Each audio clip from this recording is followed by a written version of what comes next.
Good afternoon, everybody, once again.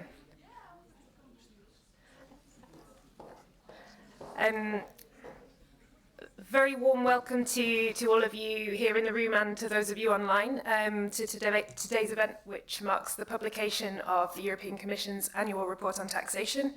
This is the third time that we've held an event accompanying the publication of the report, and they've always generated really interesting debates and discussions. The theme of today's event is Building Strong Foundations for Growth, EU Tax Policy for Lasting Prosperity, and that also links to the focus chapter of this year's report. The report itself contains a wealth of analysis, and I strongly recommend that you have a read of it. There's a lot of work that's gone into it. Today we'll present you with a snapshot of the findings, but we'll also use that analysis as a jumping off point for further discussion and debate. So we have two panels focusing on aspects of taxation relevant to supporting growth and prosperity. The first one looking at how taxation can support or avoid hindering labour market participation across an individual's life cycle, which is especially relevant in the current context of tight labour markets and skills shortages. And then the second panel will look at tax compliance costs and their impacts and look at what we can learn from simplification efforts. At the end of each panel, there'll be a chance to ask questions. For those of you in the room, we have microphones. That's very simple. For those of you online, you can ask questions via a tool called Slido. If you're following using the Commission streaming service, you find it just underneath the video. So it should be quite easy. There's a Q&A section and a polls question where we will ask you a question during the coffee break. And for those of you here in the room, if you want to download a copy of the report, there's a QR code on the room. We're going very environmentally friendly, no paper copies today, but you can download it. And for those of you online, you should find the link directly there. So without further ado, I will hand over to Xavier, Head of Unit for Economic Analysis in the area of direct taxation, to give you a presentation of this year's report. Thanks, Claire, and from me as well, a very warm welcome to all those in the room and also online. I know that today I'm in strong competition with the concert of Taylor Swift in Amsterdam. I understand there are already thousands of people queuing. For those queuing, tune in. This is the chance to shake off the waiting time. And for Taylor, my version will be longer than 10 minutes. So there we go. So Matthias, if you can go next. So the Romans already knew it and put it very clearly. Tax systems and tax revenues are very important and a crucial tool for the state and the state functions, and notably the way we use tax revenues to support a wide range of publicly funded programs on education, healthcare, long-term care, pensions, infrastructures, and so on. Taxes also influence behavior, and they are also used in their design to address market inequalities. Tax revenues constitute about 90% of all government revenues in EU member states, and this is why we do this report. So, Matthias, next slide. So we need to look at developments in tax revenues by tax base, by tax type. We need to see what challenges are out there for our tax systems, but also for our societies, and therefore how our tax systems can adjust to these challenges. So this is our report, 4 chapters. The first 3 look a lot at these developments and try to provide an analysis, including over time and across member states. The 4th chapter looks, as Claire says, at a more thematic aspect of taxation, let's say. It looks at competitiveness and whether taxation plays and can play a role to contribute to enhancing competitiveness in the EU. So if we continue, we then have we can continue further. So what we start by doing is to look at the economic situation. And as you all know, unfortunately, the EU and the world more globally has been hit by several waves of shocks. We had the COVID pandemic, which of course was an unexpected situation, never seen, which was then, after some good recovery, followed by the war of aggression against Ukraine, and then the subsequent energy crisis, which has led to something that probably all the millennials and those that followed had to go and search in Google, which is inflation. And even for those of an older generation, the two-digit inflation that we have seen was a very worrisome case. So, and then if we continue, governments had to intervene, and they did. They have put forward a number of measures during COVID and then during also the energy crisis. But what this meant was that public finances are now in a very difficult situation for several member states.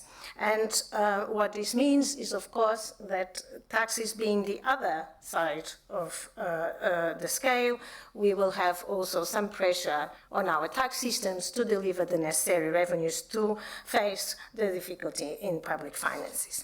But not only the short term is important, as we also have further structural changes and challenges ahead. One of them being population aging, that you have all heard about. What does this mean? Why are we concerned? Because at the end of the day, aging is also a good achievement of our societies. We live longer. But this also means that if everything stays the same, our working age population is likely to decline. That can reduce the tax base, whilst at the same time increasing the age-related expenditure. So that can pose a challenge to our tax systems, which, as we will see, are strongly based on labor taxation. Another element is technology change. We see articles every day about artificial intelligence, about robots. More generally, all the cycles of technological change in the past have continued to, after some moment of structural break, delivered productivity and growth. But again, this one may have a period where the changes in the way we work, in the way we consume, in the way we produce are quite far reaching. And the question is then, how does this affect the tax base? And we can continue talking about globalization, though potentially also the discussions on deglobalization and protectionism may also pose other significant challenges to our economies and our tax bases. In addition, of course, and as the lovely autumn day outside suggests, climate is changing, and we therefore have an important challenge to address there, and resources will be asked to be allocated to these areas so that we change to a more environmentally sustainable economy. So if we can continue, if you are interested, I'm not going to say very much, please, I invite you to also read a Commission report on aging, which explains, gives a lot of detail on the impact on the population. And I will move on to explain now where we are today. So, tax revenues over GDP in 2022 vary substantially across the EU, from about just about over 20% to 46% of GDP. This reflects, of course, choices in terms of how we design tax systems, or on how member states design their tax systems, but also the ability to collect such tax revenues. And these are some of the things we will be discussing today.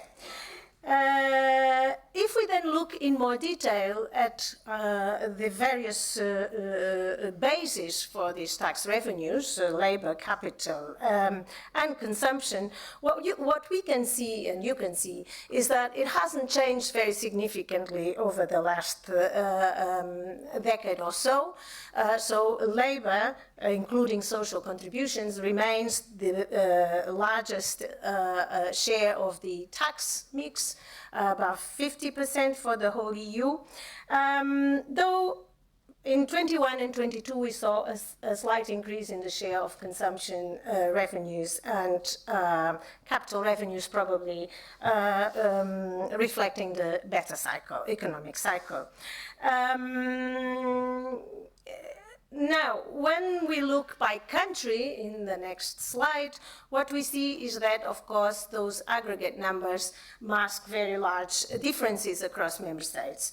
And what you may not be able to see entirely on the slide, but I invite you to look in more detail in the report, is that some member states have a more balanced tax mix, in that the share of revenues coming from the different, from the three labor, capital, and consumption basis is more balanced than others.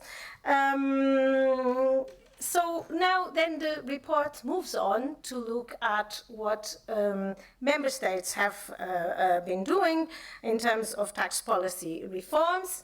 And what we can see is that member states have indeed been very busy in 22 and 23. These numbers come from a joint questionnaire we conduct with the OECD.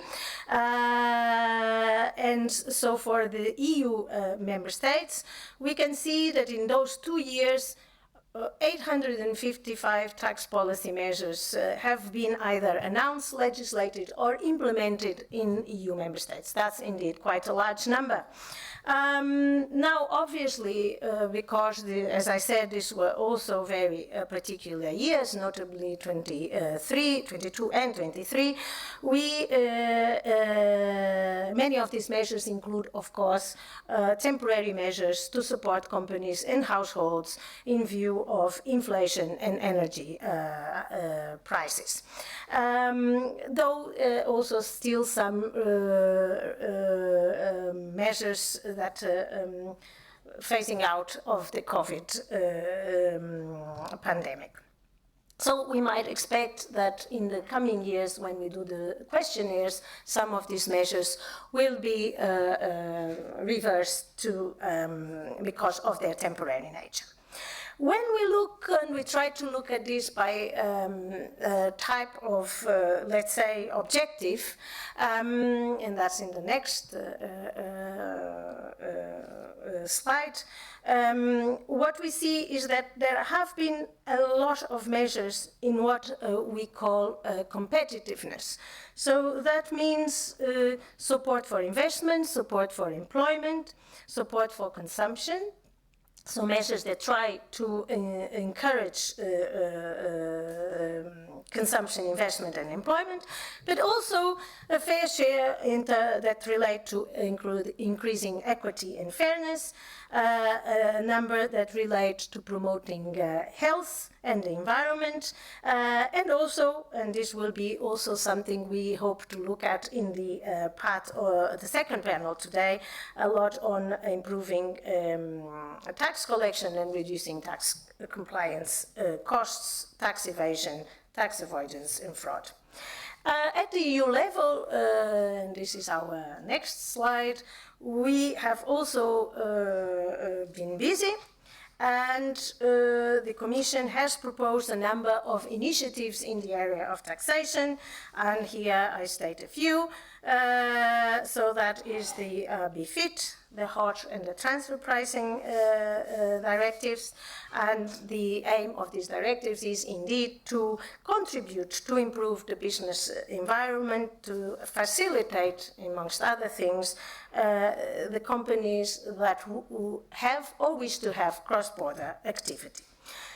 But also because we understand that tax compliance costs can be important and the complexity of tax systems can be important, two proposals have been put forward so as to improve tax procedures and facilitate the life of taxpayers.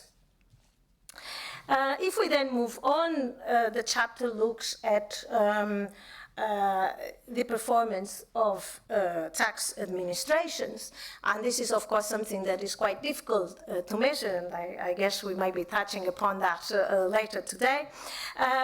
But nevertheless, we use a number of indicators, one of them being e-filing, electronic filing of tax returns. What we can see is that actually it has improved in recent years, and it's actually very good for CIT and VIT. Perhaps some room for improvement in the area of personal income taxation. We also look at VAT compliance gap.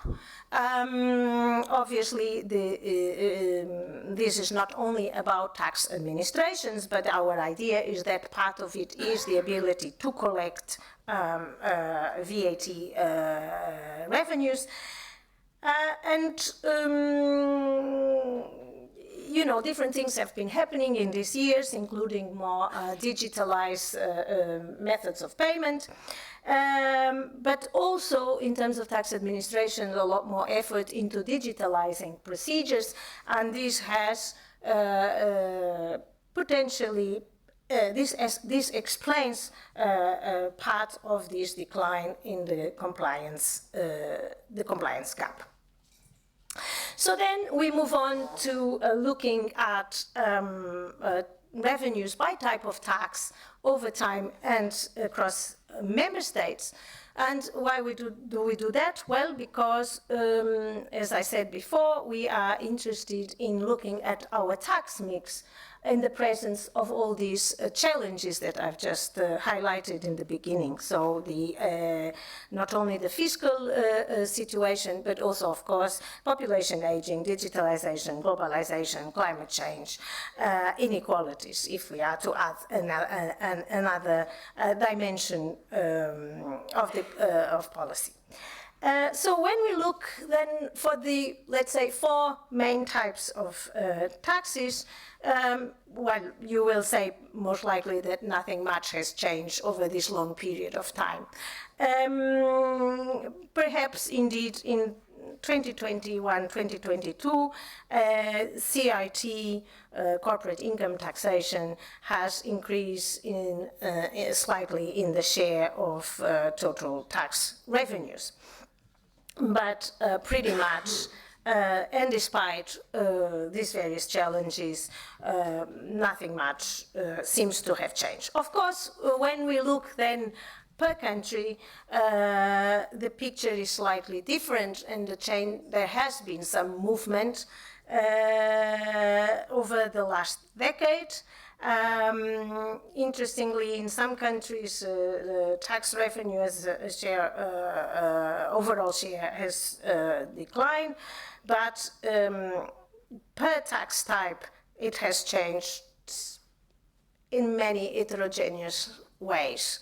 And so I invite you to read the report to see for your own specific country what has been the evolution. So I think I pick up Ireland at the end, where you actually have quite an increase in CIT revenue, but you also have a decline, a very large decline in the CIT and VAT, and if I can, see correctly from here. If we then move on to look at CIT revenues, we can see that, well, if we were to look over the cycle, we have some ups and downs which reflect the cyclical nature of CIT revenues, of corporate income tax revenues. Perhaps one would say that in 2022, we are a bit like we were in 2013, just when we started the recovery after the Great Recession.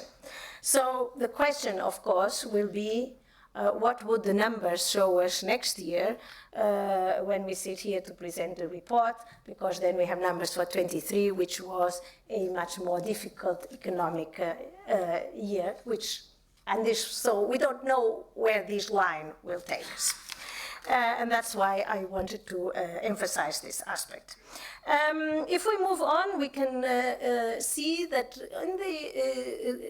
in the corporate income tax area, that tax rates have declined quite substantially since 1995. But there is still quite a large variation across member states. Interestingly, and you will tell me about ANA, so you have a reduction in rates, but the CIT revenue doesn't seem to have changed very much. And this is because of a base effect. And in general, or member states have been able to expand the base in the corporate world, and also because generally corporations have been doing much better than the decline in the rate. What is interesting for also the purpose of the discussion and competitiveness is what the next slide shows, and which is that the so-called forward-looking effective tax rates, which are a model-based calculation of the sort of cost of taxes for investment, have also generally declined. And they have declined, especially for countries that used to have a very high effective tax rate. Doesn't mean that some of them still show quite high effective tax rates, but there's been a general decline. So if we move on, then and I might go a bit faster now on, what we can also see is that there's a slight increase in VAT. VAT is today, value-added tax is today one important source of revenues, but we still see a lot of reduced rates. Obviously, probably the COVID and the energy crisis have contributed to the use of reduced rates, but that of course begs the question as to what could be the revenues if of course we did not have so many reduced rates. And that is something we also look at in the report when we look at the VAT policy gap. If I continue, then what we have is, and if I look now at the more sort of externality-based taxes, or those that relate to behavior, interestingly, if we look for a 10-year approach, the share of revenues from all types of environmental taxes has declined for all types of environmental taxes, which seems a little bit at odds with what we have been claiming as a policy approach, to have some shift from labor taxation towards taxes that are not so related to or not so important to growth. In this case, maybe they are important to inclusive or sustainable growth, but what we also see is that the share of property taxes, of revenues from property taxes, which is the next slide, has also declined. Again, so if I'm to sum up what we have seen so far, is that labor taxation remains a very large share of the tax mix. There might have been a slight increase in corporate, in capital, and notably in corporate income taxation, a slight increase in VAT, but for the vast majority, the actually property taxation and environmental taxation remain minimal and have declined. So maybe if we just continue and move on to chapter 4, I invite you to read the report for also our analysis of the effect of taxation on the reduction of market inequalities. So if I move now to chapter 4, what we look at is three aspects of that are notably used in the growth field and that are seen to impact on growth, and that is labor, capital, and research and development. And so what do we see in these three areas? Well, on the labor, what we see is that indeed the population is aging, and we have important labor shortages and skill shortages. At the same time, and that's what the graph shows, the tax wage, despite some declines, remains high in the EU, and it's not shown, but it is in the report. The tax wage, that is the difference between what in fact employers pay and what employees receive, in a very generic way of presenting, this is very high for second earners and sometimes in some countries for low earners. So this is an area where probably if we are to become more competitive in a context of labor shortages and skill shortages, we have to make use of all our resources. And that is something that we are hopefully going to look into detail in panel 1 today. If I then move on to capital, and here we have the effective average tax rate, what we can see is that, well, probably the EU as a whole is not so bad in comparison to other competitors, and this is potentially due to a variety of tax support, including tax incentives, that member states offer to companies in their countries. The question potentially for policymakers here is, if we have 27 different tax systems with various tax incentives, is this not increasing the complexity and compliance costs for companies that wish to work across the internal market, and therefore can we do better at EU level when we think about tax incentives and when we think about things like other types of tax support like accelerated depreciation. We then move on to R&D, and when we look at R&D, what we can see is that there is a large variation in the way member states support R&D, including through taxation and tax incentives. We are just below the EU average. We are somewhere in the middle when we compare to other international trade partners. So the question here is what can be done to increase and reach our targets in R&D? Is there a role for taxation? There is a lot of tax support that member states provide. It seems that there is some evidence that this can help develop R&D. However, this is not enough to take products to the market, so probably we need more holistic, comprehensive approaches to that. With that, I think I am done with my presentation. I thank you very much.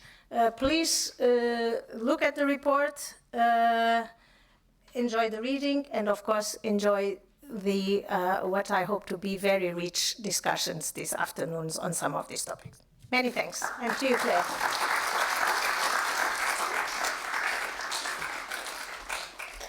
Thanks very much, Anna. And as Anna says, there's definitely a lot to get through and a lot to digest in the report, lots of interesting findings.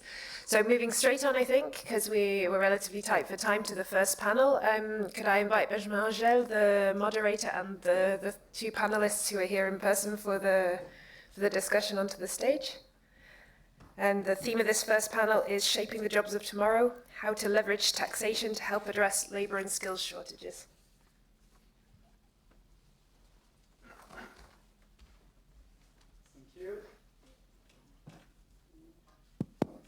It's working now. So let me first introduce the panelists. So starting from my left, we have Charles Vellutini. Charles is a senior economist from the Fiscal Affairs Department of the IMF, where he has advised government on tax and trade policies for more than 15 years. His research covers primarily the redistributive capacity of taxation, tax policy in fragile states, and general equilibrium analysis of tax policies. He is graduated from HEC Paris and has a PhD of economics from Panthéon Sorbonne. On my immediate left, we have Lydia Cruces. She's an assistant professor at Goethe University in Frankfurt. She has a PhD from the University of Carlos III actually in 2023, so still pretty recent. And she is a board member of the European Association of Young Economists. And unfortunately, not with us physically, but with us online, because I understand there was a problem with the plane.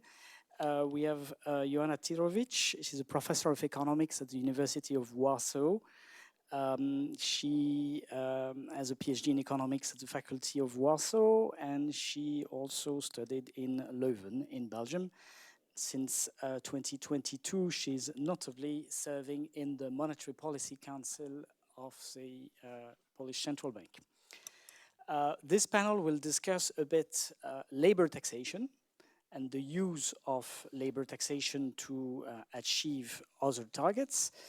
I will start maybe with a question to Lydia. How can the design of tax system can help reduce labor and skill shortages? In the presentation that we had from Anna, for instance, earlier, it was mentioned that there are, for instance, significant differences in the participation of women in the labor market. So what can we do to try to use the instruments to address the shortfall that we are facing in some member states? Hi, yes, thank you. So if I understand correctly the question, you want to understand what can we do in order to boost female employment rate, for instance, or just in general regarding... You can start in general, but it was an yes. illustration, the female employment good. rate. So regarding employment shortages, what I believe is that the tax system was basically designed for an immobile labor force. However, migration is a fact, so I believe that the tax system can induce workers to change from one country to the other one, and therefore there is room for policy in order to try to change, say, skilled workers from one country to the other one. That's general, not regarding women. Okay, but let me maybe take more of a Brussels view, because if your pool of skilled worker remains the same, but you just move them around, you have not helped much at the end of the day. So can we use the tax system to make sure that we have the right set of skills and that we have also more people at work? I believe so. So if suppose a country changes the tax system so that it induces workers from other country to come to your country, that's a way to change the workforce, right?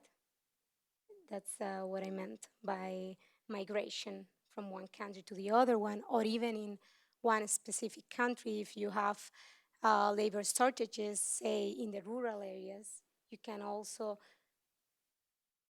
maybe have a tax credit or wherever if you want to work on that area, for instance. You have studied, I think, gender taxation. Yes. So can you share with us a bit, actually, the conclusion of your work on gender taxation and how gender taxation can help in this equation? True. So I've been working on gender-based taxation, and in particular from the perspective of the social security. So this is coming from theoretical framework, and basically we know that the tax system should tax workers with a more should put a lower tax on workers with a higher elasticity of labor supply, and in general, this means women. So I know it's a little bit controversial, but I've been working on checking what if, through the lens of an overlapping generations model, women were to be taxed at a lower rate compared to men. And I find in that paper, in the context of the Spanish economy, that if women were to have a lower marginal tax rate compared to men, then this would induce women to work more, and it would improve social welfare. That's what I've been working on. And in fact, this would also decrease gender gaps in labor markets that we still observe in many countries. This is particular for Spain, but could be generalized, especially to the South European countries. Thank you. Charles, any comment on what Lydia said? Yes, thank you. I think she covered a lot of excellent points. On, how can the state, as opposed to the markets, decentralized markets, can encourage, reskilling and building the skills that, firms need. You pointed out very well that you can have, taxation can have a role, right? In providing, incentives to invest in vocational training. And this is something that many member states do, right? So here it is accepted that there is some sort of externality, in the sense that the enterprises, the firms themselves, would not invest sufficiently in retraining, and that there is a role for the state at large, and taxation in particular, to accompany that. Okay. So you have a number of schemes, that exist. We at the IMF are aware of that need. At the same time, our experience is that you need to be very careful about evaluating these schemes, making sure that there is some impact, there is some additional impact, and that the targeting is appropriate, right? So there is always a need, like for any public policy, for evaluation on that. On gender, very quickly, I mean, Lydia covered it very well. I mean, just to mention briefly, that we know, both here at the European Commission and the IMF, that the tax unit, the definition of the tax unit is very important, right? So what I mean by that, in number of countries, such as France, for example, PIT is still levied at the level of the household, right? Family-based joint taxation. This, as we know, implies that the second earner, which is often a woman, will face a marginal tax rate higher than if she had been taxed on her own, right? So these sorts of discourages entry and or more work for women, and that's an issue. And our sort of standard recommendation there is to indeed try and see how we can implement individual-based PIT. Let me stop here on these 2 points. Looking at online, was Johanna some comments on this question of use of taxation to support women participation and the right set of skills? So first, thank you very much for inviting me. And second, my sincerest apologies to everybody in the room. I know you were able to get there, and I'm really sorry I couldn't make it, but it was just technically not possible. But now, to answer your question, I think when I mean, of course, the points that have been already raised were absolutely accurate. There's something that I think we underappreciate when we think about tax system, is that there is a lot of types of individuals, or specific individuals, who are discouraged from participating in the labor market actively by other elements that we typically think. So people think tax system is PIT, or tax system is social security contributions. But we also have transfers that are related to the tax system. And when we think about, for example, incentives for people with some form of imperfectly elastic labor, is it because they have some form of handicap or because they have been subject to some, as we say in economics, adverse health shock and are unable to fully supply labor or supply labor with as much elasticity as is right now needed? The tax systems are typically designed for full-time, full-year workers. And then we can have a discussion whether it should be individuals or family-based. And this is, of course, very relevant, and it is relevant for a majority of families that live in Europe. But there's very many households and very many families who are not like this. And when we think about, or when we ask the question, how can we make sure that labor market works for more people, that it's more welcoming to people, we also have to think about those frictions and those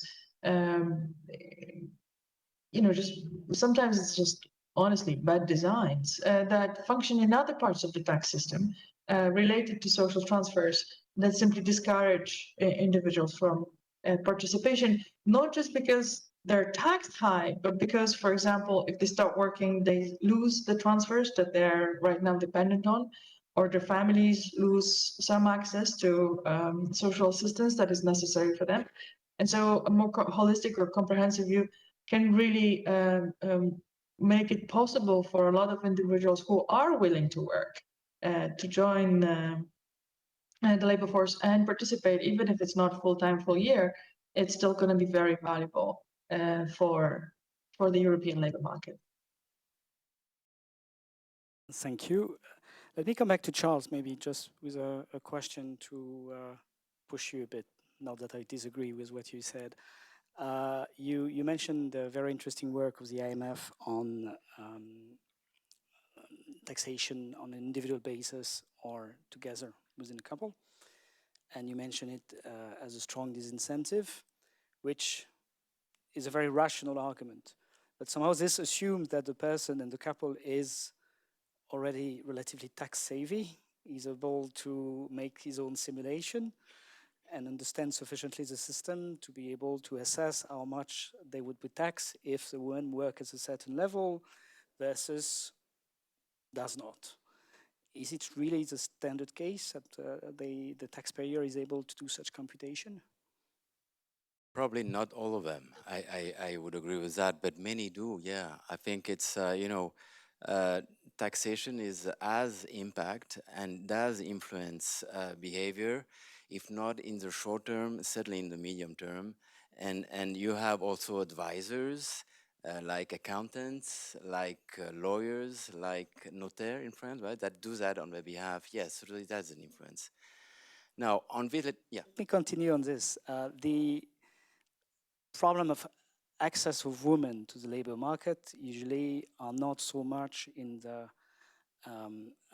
let's say very skilled job, but more in this case for let's say more basic workforce. And you say you have access to tax advisor, you have access to notaries. I guess the people which have relatively good wage can easily finance some support at home when they have kids. And the question of labor market participation is not as strong for women in such a case that for women which have more difficulty to get some assistance and to finance it. So when you say tax advisor and notaries, etc., as a solution, that's a solution which is accessible to those which have a significant income. It's not a solution that is accessible to everyone. Just again to push you a bit. I agree with that. I would say that there are other factors, right? Such as childcare, for example, is very important. And I should let my colleagues here give their views on this. But taxation is not the only factor. Absolutely not. For example, daycare is critical. I mean, if you don't have a way of taking care of young children, then taxes will not have such a great influence. So it's a multi-factor environment, of course, but maybe.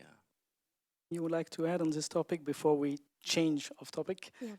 So I don't think people in general know the marginal tax rate they would be paying in case the women, say in this case, or second earners enter the labor force.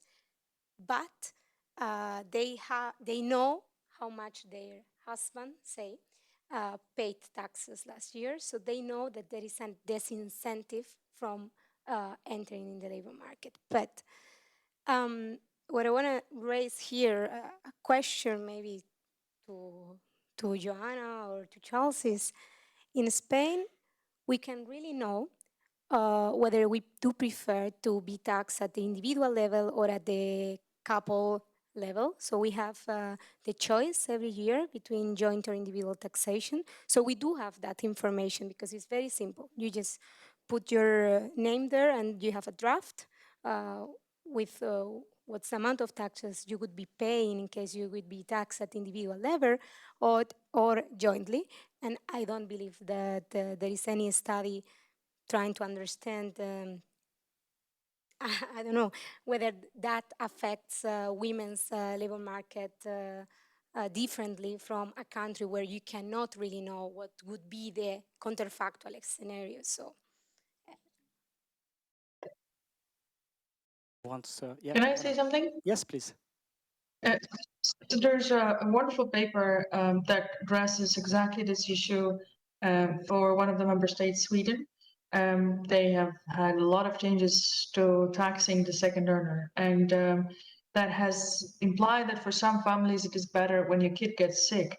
It is better that the father stays home, and for some other families it's better when the mother stays home. Although the social norm is that when the kid is sick, it's usually mom who stays home. And so you can try to see if people comply with the incentives that come from legislation. There's several lessons you can draw from this particular change in tax scheme and also the experience that you see, the response to this. So first off, it takes some time for people to learn the changes in tax system.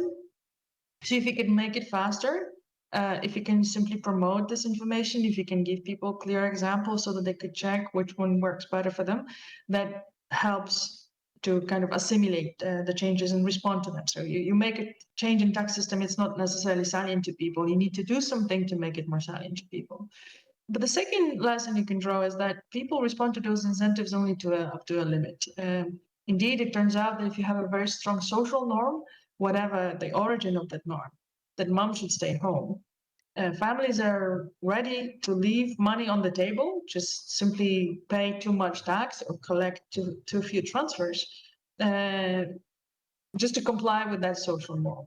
And that should teach us some humility that there are some objectives that we can achieve with changes in the tax system, but then there's people's choices, right? The taxes are merely incentives. They are not they're not designed to make people do something. They're designed to make people think about the choices that they're making. And they should be, we should understand that people will be making those choices in response to how they feel about themselves, their own identity, about the world, and all that stuff. So yes, there's great room we can, great changes that we can achieve with taxes, but there's also a limit to how far we can go with those instruments. Let's go back to Charles. Since the IMF has the privilege to have the bird's eye view, not only in Europe, but globally, there was an interesting paper I think you published recently on the compared virtue of trying to increase the number of working hours versus increasing labor market participation, which is a very relevant discussion since we have one member state at the moment which is investing a lot in trying to increase the number of working hours and going back even to a 6 days working week. Overall, in your experience, and since you're also of European origin, how do you assess labor taxation in the EU and its ability to support labor market participation? Are you very worried, for instance, by the tax wedge in a number of member states or by other elements? Questions are very, very important, absolutely. So, you know, a high tax wedge is the other side of the coin of high revenue, right? So, of course, when you have a lot of revenue from PIT and social security contribution, the tax wedge is going to be high. Yes, so that is an issue. Now, our take on this, and I think this applies to the EU too, is that progressivity can help. In other words, for at the bottom of the income distribution and for part-time workers, to lower the tax wage through reduced rates on social contributions, or of course progressivity through the PIT, can be a good idea, and a number of countries in Europe do that, right? So there is not necessarily, if you will, progressivity and efficiency go hand in hand. So in other words, at the extensive margin, the decision to enter the workforce, you can really make an effort to address the tax wage at the low skill and part-time workers. Now, the paper you mentioned, if I may carry on that issue, is a bit different, right? It's not the extensive margin, it's the intensive margin, the number once you're employed, how many hours, what is the intensity of your effort you're going to produce, right? And this is where something else happens. If you have a lot of progressivity, in other words, if you have a lot of incentives at the lower end of the distribution, then unfortunately you're going to run into a problem where you're going to have like a threshold above which is not so interesting to switch from part-time to full-time, right? And this is where you need to address that on a country-by-country basis. There are a number of instruments. Let's name one, which is actually used in Europe, in France, for example, which is in-work tax credit, which sort of it slows down the withdrawal over medium range of income. So in other words, it is easier for the incentives are better for a woman, for example, which is employed part-time, to switch to full-time, right? So it's really about how you handle the progressivity, low at the bottom, but then be careful about not creating a roadblock for switching to a full-time, right? And this paper is about that. Unfortunately, there is a declining intensity of labor. So you have more employment, but the number of hours worked have been declining in Europe. And as I said, removing, having neutrality between part-time and full-time is sort of important. It's only one of the aspects, but at least this is one where, attention should be paid because it regards taxation. Jana, any comment on this? There's just one little aspect to it, which is also related to individuals with access to retirement benefits. Countries in Europe differ in whether or not you have to retire to be able to claim your benefits and then go back to the market. Can you combine working and collecting your benefits together? And labor scarcity is going to be our challenge for foreseeable future. It's not going to change. And if we think about instruments that can keep people to participate in the labor market, the issue that has been raised on like neutrality between part-time and full-time, there's also a question of neutrality. Like we do not want to push people out of the labor market just because they reach a certain age and otherwise they cannot access the benefits that they're receiving. So we need to think about the trade-offs or the phases that are being the choices that are being faced by people in various life circumstances, not just, we're not all the same. And tax system is going to have to be ultimately much more accommodating to the diversity across age, across the range of abilities, across the range of mobility, the range of flexibility to supply certain amount of labor, not more, not willingly less. Just to have it much more, say, intelligent and just, one schedule and everybody has to apply. staying on this topic and on the link that you've established, Charles, with progressivity, we have very different models in the European Union. We have countries with a very progressive tax system, but we do also have countries which have a flat tax for personal income tax. Do you see, from an IMF point of view, an impact on the labor market participation to have the one or the other? Well, yeah. Well, first of all, we care about equity, right? I mean, we always ask our authorities do we care about progressivity for the sake of equity? That's important. Okay, but your question is different. How does it affect the incentive to enter the labor force? Well, it can, right? Because if you have, for example, I know of countries, I'm not going to cite them, but with relatively high flat rates, right? With zero general allowance, with the tax from the first euro, if you will. And in that case, yes, I mean, it's not very efficient in the sense that you're not giving the part-time worker, the low-skilled worker, an incentive to switch from informal work to the formal market. So yes, that can be a serious issue, yes. Anything to add on this topic? Yes, to add, it was coming to my mind that there is a paper in the US where they estimated the tax progressivity over time, and through the lens of a structural model, they change the tax progressivity, and they show that when you change a tax progressivity, both men and women labor supply react by that. So it seems that it is important. So you were asking whether changes in tax progressivity can affect employment. Through the lens of that paper, it seems that that's the case for both men and women.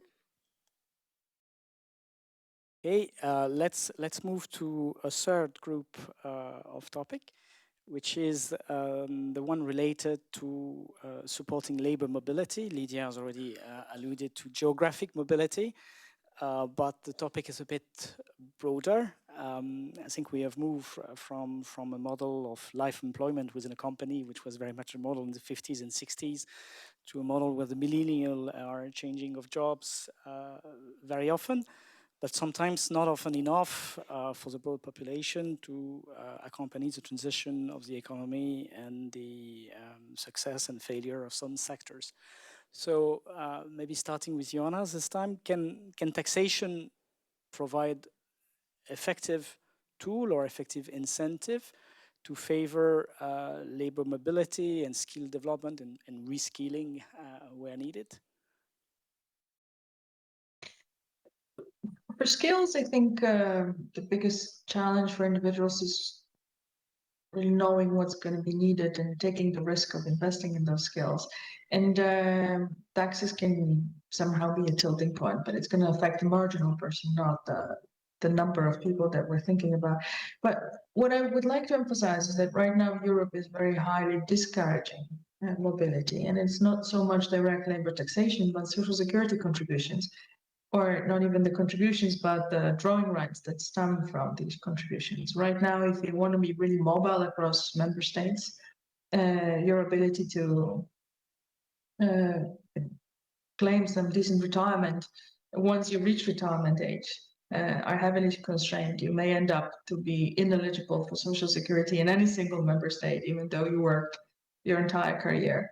That is, I think, something that we haven't thought through carefully enough at the EU level, and that's something that we need to, very swiftly address with fewer and fewer individuals in mobile age. So each birth cohort that is young and is willing to move across borders, older people don't move across borders that frequently. That's the data, not a stereotype. And the smaller the birth cohort, there's smaller potential for improving labor allocation across member states if we don't fix that barrier. So that, I think, is a very important aspect. The second aspect is countries, the European member states differ largely on whether or not they provide incentives in the tax scheme to reskilling and investment in their own human capital. There's some countries that specialize in kind of financing it for the employers, so subsidizing employers who train workers. There's countries that provide more incentives to individuals to make those choices. That diversity in itself, I think, is a good thing. I mean, countries differ, societies differ, so that's just reflecting their potential preferences or political preferences. But what we're lacking is evaluation on what works and how. In a sense, if we are able to provide evidence that some funding to individuals actually works, why not spread the news and have that as a feasible policy across European member states? If we find out that certain types of support to employers are more effective than others, then we can just try to disseminate those policies across member states and kind of cross-pollinate also policy innovation in this regard. And if that's supposed to work, it just we need to start doing it more systematically. Even though these are policies that are decided by the member states themselves, some information from across countries on what works and how and why could really help bridge the gap for the like in a relatively short period of time. Thank you. Has the IMF been working on evaluating the efficiency of the various schemes and tax incentives? Is it a waste of taxpayer money or is it working? I honestly, I cannot now remember a precise study, but this is something. No, I do. In fact, I do. But I'm not going to quote that country. But it's a EU country, and it works, but it's very expensive, right? In terms of revenue, tax, what we call tax expenditure, loss of revenue. It's not always, it's not always efficient. So, I mean, let me state one more time that the economic case is very strong, right? Because there is some externality to it. So it's a case for intervention, right? Now, it's all about how it is done, and sometimes it's not done well, sometimes it's not targeted correctly, but the economic case is quite strong. So in general, yes, but then it's a case-by-case, situation, and how it is executed, how it is implemented, that matters a lot. Lydia, any comment? Not particularly. Okay, so let me maybe put some salt and pepper on this discussion and be a bit more provocative so as to keep everyone awake since there's no windows in this room. We have been talking a lot about the use of taxation and labor taxation, tax incentive to guide behavior. I already alluded to my question. Isn't there a risk in some countries that the use of labor taxation turn into actually something socially regressive? For at least two possible scenarios. The first one, to which I have alluded already, is the one of the asymmetry in the access to the information. That is, some people will know that they can benefit those tax incentives while some won't. And that is usually this access socially guided. The other one is more mechanical. We have some member states like Portugal, like France, where a large share of the population is de facto exempt of personal income tax, which turn any labor tax incentive into something which is unwillingly socially regressive, since it benefits only those who pay the tax in the first place, and which as such are more favored. Maybe let's start with Charles to give women more time to I'll be brief. I mean, the first point is very valid, okay, and I think we acknowledge that, and it's also kind of regressive, right? Because those with better access with information again will benefit, and that's a thing. Now, let's not underestimate second women, right? Because they know. When, for example, my wife knows all about it. If you if you ask her. But yeah, it's an issue, access to information. It's kind of regressive, okay? And we worry about that. All right, and the second point is also valid. I can only agree with that. And that, highlights the fact that you cannot to achieve everything with taxation. I mean, you have other policy instruments, you have subsidies, you have supply of public service, and you, in terms of training, this is important, right? So yes, it's true that if you give, for example, some countries, I mean, use, the PI, the personal income tax, to provide an incentive, making training costs deductible from PIT. If you don't pay PIT, of course, you're right, nothing happens, right? But then this is exactly where you should have other instruments, and it's possible, free provision of training. That's obviously one of them. But let me stop here and my colleagues elaborate. I mean, information for sure matters, but the question here is whether if you can change the tax, say, from joint to individual taxation in a country, whether these would incentivize women to, say, or secondary earners to work more. That's the key aspect, I believe. It's not about whether you, as a taxpayer, would work more in case you would have another taxation. But the thing is, it's not about the information, but what we want to see is what if you change the, from joint to individual taxation, and whether this incentivizes more women to work. And I believe that there is enough evidence from the empirical literature, structural literature, that shows that that's the case. So. Thank you. Jana? So I'm the example that you described, right? If you don't pay any tax, you can't benefit from it.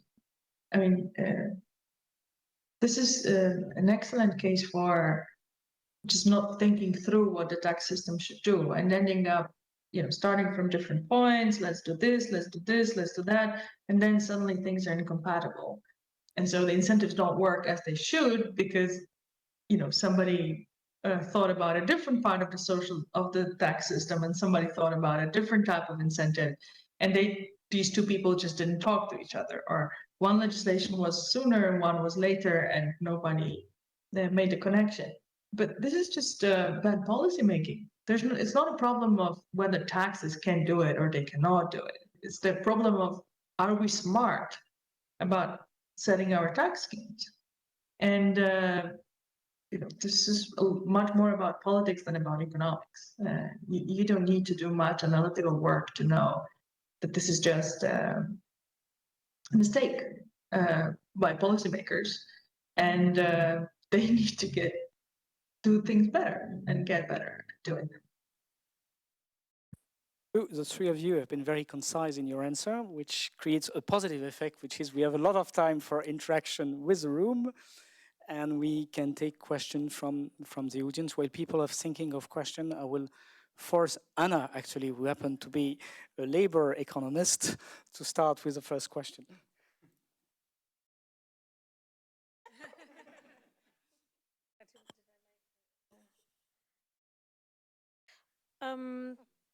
No, I have plenty of questions. I mean, I think one aspect that maybe we did not yet cover, but I remember came up in the tax symposium last November was, or October, sorry, was the aspect of young people, and I think that again, some member states are doing some policies to change from to smoothen the path from education and training into employment. I think there are different types of doing this. The question is, again, does this work? Is this worth pursuing? Or again, it's not for tax to do anything about it. So that's one question. And I think if we go back to the mobility aspect, I think, okay, there's mobility and then there's teleworking, and maybe which we didn't talk so much about. So I wonder if, Joanna, that you mentioned something more about mobility, if also teleworking, you see as something that tax system should adapt to, and in which way? So I think that will be my question. Thank you, Anna. Let's start with Joanna, then, since you were directly referred to. So I understand there's two ends to this problem. So the first problem is if you're residing in a given country, you're using healthcare and police and whatever else in that country. So you should be paying taxes in that country, but you're teleworking from for an employer from a different country, and that job contract is reported elsewhere. Then it creates a problem, right? So it's like you consume in social services or public services in one country, but contributing to the budget revenues of a different state, and that is obviously something to address. But this is similar to problems we've had with transferring profits across countries by firms and other things. So if that issue becomes quantitatively relevant, I think at this point this is more of a curiosity than a paramount phenomenon in the labor market. And maybe we need to have some sort of EU level agreement on how do we split those tax revenues. But at this point, I don't think it's a big deal. Maybe I'm underappreciating it, but it doesn't seem to me like much of a policy challenge. We clearly need to find out a way to talk about it between member states. But I'm not sure if we need to have some sort of EU level protocol on how to share those tax revenues. But this is for the future. It's going to be a challenge for sure. Lydia, on the questions integration of the young people, for instance, on the market. Can I just add something on the last topic? Because I believe that you said that this is something for the future, but teleworking is increasing a lot in the last couple of years. So I don't think that this will disappear. So I don't know what to do, but I just want to raise the point that I think it matters to really find a solution regarding that, but because nothing prevents you from, say, I don't know, living in Spain and then having a work in Germany. I work in Germany, so no problem about that. So I think that's something that we really need to care about. That's only the point that I wanted to add to that. And regarding training, I think it's very difficult to assess. So I don't know, I haven't worked on that. So I don't know if that there is enough data in order to evaluate these training programs from from the training to employment, the transition, sorry, at least from the Spanish context. I've been trying to work on that, but apparently the data is not great, and it depends on also the region. So I don't have a clue on whether these are good or bad. Yeah, on the first question, how do we help the young, enter and the workforce? First, I'd like to caution against a simple idea that we've seen, including in the EU, which is to set a different rules according to age, right? That we think that's not a good idea because it's not equitable. And what happens when you reach that age, right? So you could have people just, below or above the age with the same income and or otherwise professional situation paying different taxes. That's not a good idea. It's really creates a lot of distortion and inequity. Now, what is much better and what does exist is to accompany students. For example, you have schemes, including in France and other countries, on apprenticeship, and where that can be, encouraged from, with incentives. That makes sense, and you have similar schemes. But I would say this question again, we must resist the temptation of solving all problems with taxation, right? That's very important here, right?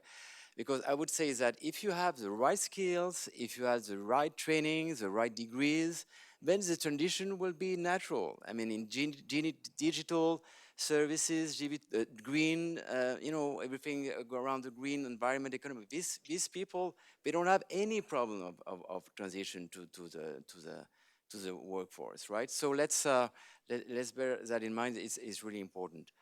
I have no comments on the mobility. That was. Another question from the audience? Can I add something?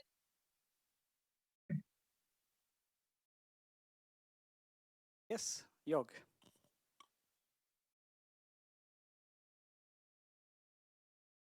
Yeah, thank you. Thank you. I want to come back to what Joanna said about the how to put it, the non-smart policymakers in terms of taxation. Let's say we have this very, very progressive tax systems, which is a matter of fact that in the lower income area, nobody pays taxes, or very little. The number of people paying taxes is very low. I would want to know what can we do to get them activated for the labor market. I mean, I don't see this as such a desperate situation. In-work subsidy is one example. We can but is there anything that you would recommend? So can I come in? So one thing to think about surely is for companies, we allow for the carry forwards. So if you have loss in 1 year, then you can discount that from your profits in the next year. There's no reason why individual tax liabilities should be limited to a given period of time. If we think that people invest in education so that they could have higher income, they will eventually be paying taxes. And so if you give a long enough period for smoothing their tax liabilities, they will be able to benefit from that. Even so, I understand the cash flow issue. So I could have not enough money on my hands right now to pay for my training, and this is where we probably would need to think about subsidies. But in principle, the fact that you don't pay taxes right now because your income is too low, and the tax scheme is progressive, does not prevent the taxes to be advantageous for you when your income grows up. And we do that already. It's just not for individuals. We do that for firms.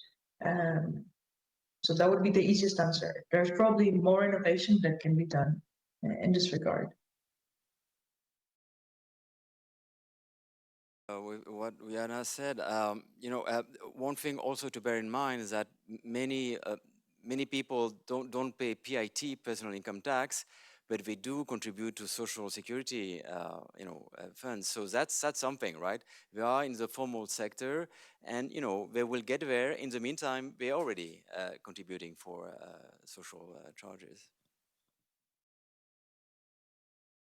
Question from the audience?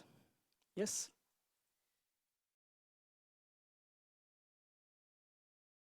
Good afternoon. Johan Barros from Accountancy Europe. Just a question about labor taxation. So the fact that labor taxation in the European Union remains in national hands, do you think that this poses distortions to the functioning of the single market? Do you think that this is a hindrance to the free movement of labor in the single market? So basically, is the problem in your view from the single market perspective that labor taxation is currently done by member states and not at the EU level? Since there are media in the room, I will carefully refrain from saying anything and just ask our panelists. And once it's Joanna is volunteering. Joanna. So this is social security much more than labor. I mean, of course, differences in tax schemes or the rates of taxation across countries can be providing perverse incentives and discouraging individuals from reporting for tax purposes in high tax countries. But the biggest challenge is social security. And most of our countries require a certain level of working years so that you could be eligible for retirement benefits. And if you cannot collect that EU-wide, you can only collect it within a given member state, then you're bound to spend 20 years in one country if that 20 years is the eligibility threshold. This is the challenge for Europe to address. And let me just remind you that no challenge like that exists in the United States. You contribute to Social Security, whether you live in Arizona or Kentucky, works the same way. No such challenges exist in China or India. It's the EU problem that stems from the fact that we have member states deciding about social security. Now, it doesn't mean the social security should be at the EU level, but we need to provide EU level solution to those individuals who would like to be mobile across social security regimes. And that's something that I don't think would require member states to change their policies for a majority of people who do not move. But the solutions for those who would like to be mobile within the European single market for labor, that they are needed. And it's not just academics who experience that. The more and more individuals work cross borders, the more and more people take in participation in Erasmus and whatever, and they acquire experience from working and contacting in different societies. This is just going to become a prevalent issue that we certainly need to address, and we need to address it as soon as, because those individuals who will retire in 25 years from now are already right now making these decisions. So that matters these days. And this hasn't been addressed by any EU level solution so far. Thank you. I'm looking at the audience. Is there a last question? Yes. Hello, I'm Julia from Oxfam EU. You have been discussing how to relieve labor taxation to incentivize the labor market. Among other things, the report suggests shifting taxation from labor to capital gains, inheritance, and wealth. Specifically, the report recognizes that there is a moment on wealth taxation on a global and EU level, so I would like to know your take on this. I'm thinking of proposals such as establishing a minimum level of capital gain tax, looking at half-on-term regimes for individuals, or an individual European asset registry. Thank you. Charles, you want to take this question? The IMF has done some work on wealth taxation as well. Yeah, sure. No, this is a very good question. It's challenging, right? No, I mean, it relates to the previous question. I mean, we worry a lot about tax competition among countries, right? Because it's had an element of race to the bottom, which has been very negative in the realm of the CIT, for example, right? And as we know, we have made progress with the two-pillar solution over the last couple of years. Okay. Now, on personal income tax, certainly the fact that capital is still more mobile than labor would call for some sort of harmonization. And why not? I think, the logic that has been applied to CIT, is worth considering for capital income, capital gains, dividends, interest, rental income. Certainly, this is something where I would think it is relatively easier to implement than labor taxation, and it makes more sense because capital is mobile, right? So yes, I mean, in principle, I think this is worth exploring. Let me add this, in terms of redistributive capacity, we are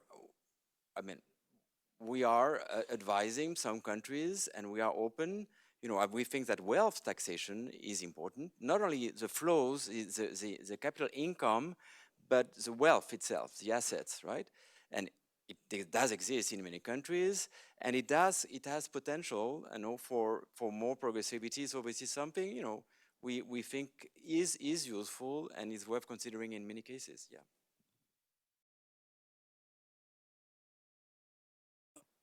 Okay, having a look at the watch, let me ask one last question for the three panelists. If you have the choice between a tax system with, let's say, medium rate, progressive but medium rate, and a significant number of tax incentive, or a tax system with progressivity but relatively low rate and no tax incentive whatsoever, which one would you pick? Start with Joanna, maybe. So we know that sharp discontinuities in design of tax schemes usually generate perverse incentives. So the more unusual settings there are in a system, the more inefficiencies you're introducing by those sharp discontinuities. And in this sense, the simplicity of the tax system, it doesn't have to be simple like one rate or something, but it should be smooth in terms of choices that people are making at the margin. You should not be introducing kinks or other things like that. And we love them as economists because they allow us to do great causal analysis that then we can publish in nice papers, journals. But that's just not good for people. And tax design should be smooth. So from this perspective, I wouldn't be choosing between the two options that you offer per se. But whatever we offer on top of the regular tax scheme, we should be sure that there's not many kinks and discontinuities and rapid changes that just immediately change conditions for individuals, even though they only differ by €1 or 1 cent in terms of income or other relevant choices. Lydia? Fantastic answer by Joanna. So I'm with her in that. I might choose progressivity, high progressivity, but I can change my opinion in a couple of years. So let's avoid kinks, and I give the floor to Charles. Thanks, Lydia. No, this is an excellent question, but I would definitely go for simplicity and transparency, right? For us to have a core benchmark tax system which is clear, with as fewer exceptions as possible, that's the way to go, right? Complexity is costly. There is an example which is often quoted. Let me use it again. I mean, inheritance taxation in France, for example, right? So you do have a headline rate which is high, right? It's above 30%. But in fact, you have so many holes in that the effective tax rate is much lower, with the consequence that the public, in fact, thinks it is high, but in fact, effectively, it is low. So that's an example of, where the cost of complexity lies, because it obscures the whole tax system. So yes, we would we go for simplicity. Tax expenditures are costly in their own right in terms of revenue loss, but also in terms of complexity. Very much to our three excellent panelists, and invite you to give them a round of applause.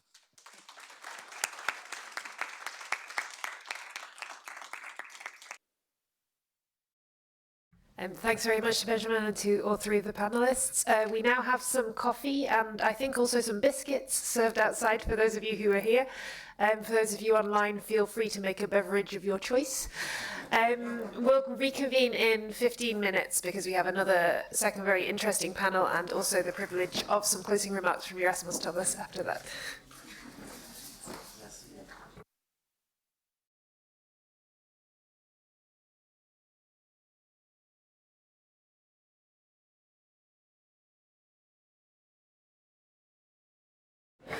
And just to say, if you wish to give us your opinion on topics for next year's art report, please participate on Slido. The code is on the screen, or you can click if you're online.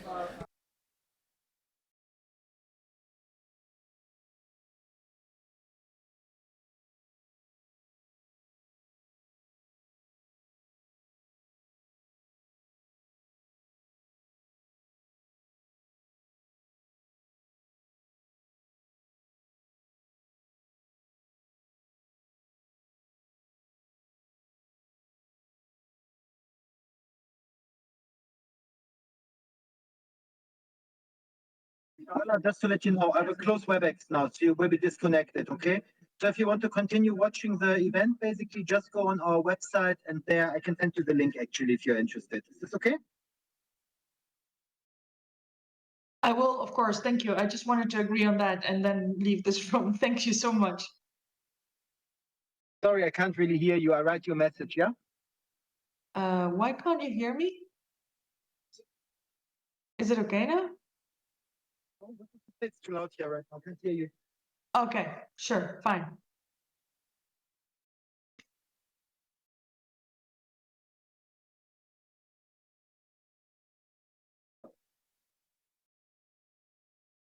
Okay.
but the rest it works. I told them already, probably.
Okay, welcome back, everybody. I think most people are back in their seats, so we can kick off with the second half of today's event. So our second panel today focuses on tax compliance costs. How high are they? What is their impact, and how can they be reduced? So I hand over to our moderator, Maria Elena Scopio, Director for Indirect Taxation.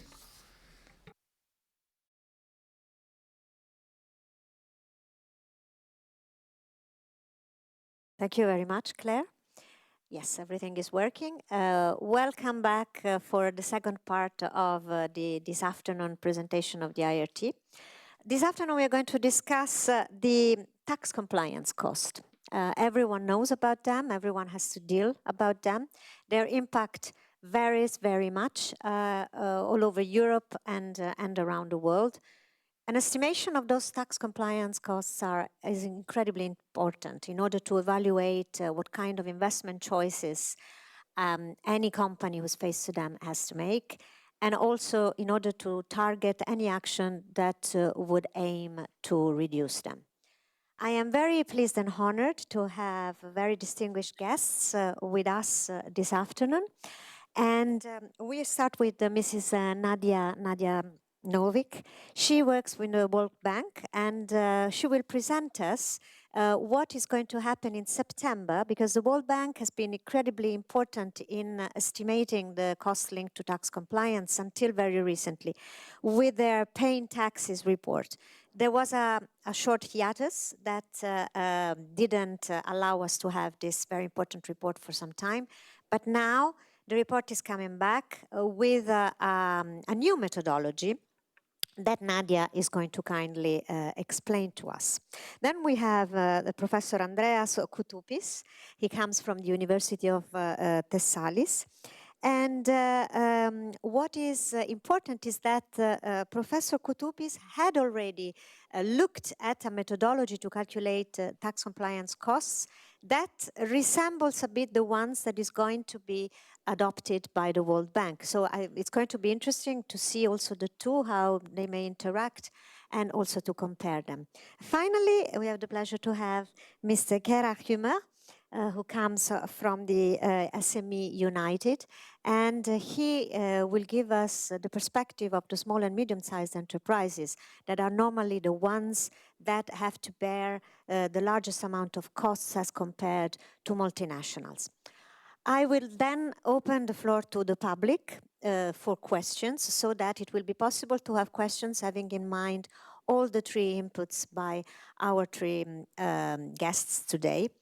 And finally, we will be introduced to the final remarks of our Director General, Gerassimos Thomas.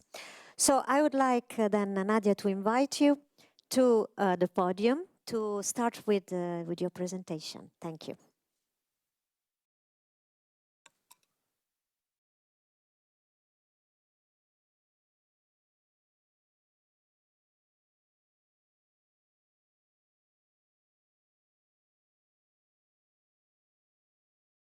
There we go. This works better. Thank you for the kind presentation, and thank you, audience, for your interest and your invaluable time being here in person, and for those joining online. So,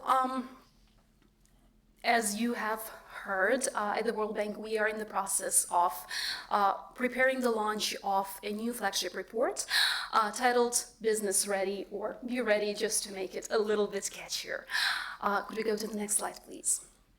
In this presentation, I will very briefly jump through a general overview of the project and then discuss in a bit more detail the taxation topic within that research, because I guess that's what we're all here for. We're all tax experts, so I will save other topics for another presentation.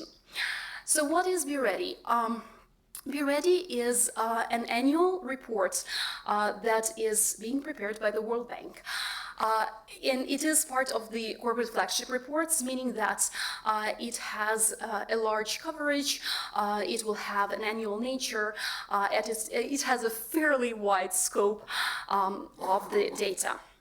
So the purpose of developing this report was in fact partially triggered by discontinuation of the previous report that you might have heard of, Doing Business.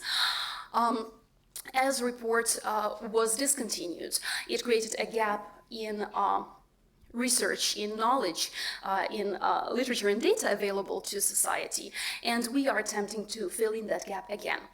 So we have basically structured it in a three-purpose development agenda, that is reform, advocacy, policy advice, and developmental research. They are really interconnected and go close together, hand in hand. And the report will provide a single platform that allows a fairly easy comparison of areas of research across the entire world, so economies globally, but also over time we expect to see how the results are changing. Next slide, please. As I already mentioned, this report comes as a substitute, let's say, for Doing Business. However, it substantially improves on some of the areas where the previous report was lacking. In fact, we are attempting to strike a proper balance between the regulations and practice, because regretfully, those two sometimes do not go hand in hand, and we have one thing written on the paper, but then when we go see what is happening in practice, we see a completely different picture. So this report has a more multi-aspect view on the situation, both de jure and de facto. It also improves on the data representativeness when it comes to the scope of private sector that we're looking at. So in the past, we looked, within the Doing Business report, we looked only at SMEs, whereas the new report is broadening the scope of private sector and no longer restricts to a specific type of entities. We can go to the next slide. So since the report is in its infancy, we are taking a 3 pilot years approach, and currently we are finalizing the first pilot, which will be released in September this year.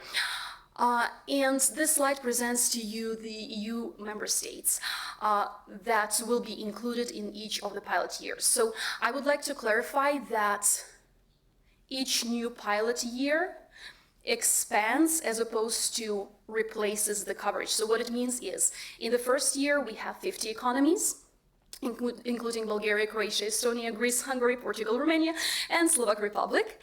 And then next year, we have all those 50 economies, and then additional 62. So the full coverage will be 112 economies. In third year, that will expand to 185 economies total, and hopefully we can pull it off and continue this on an annual basis.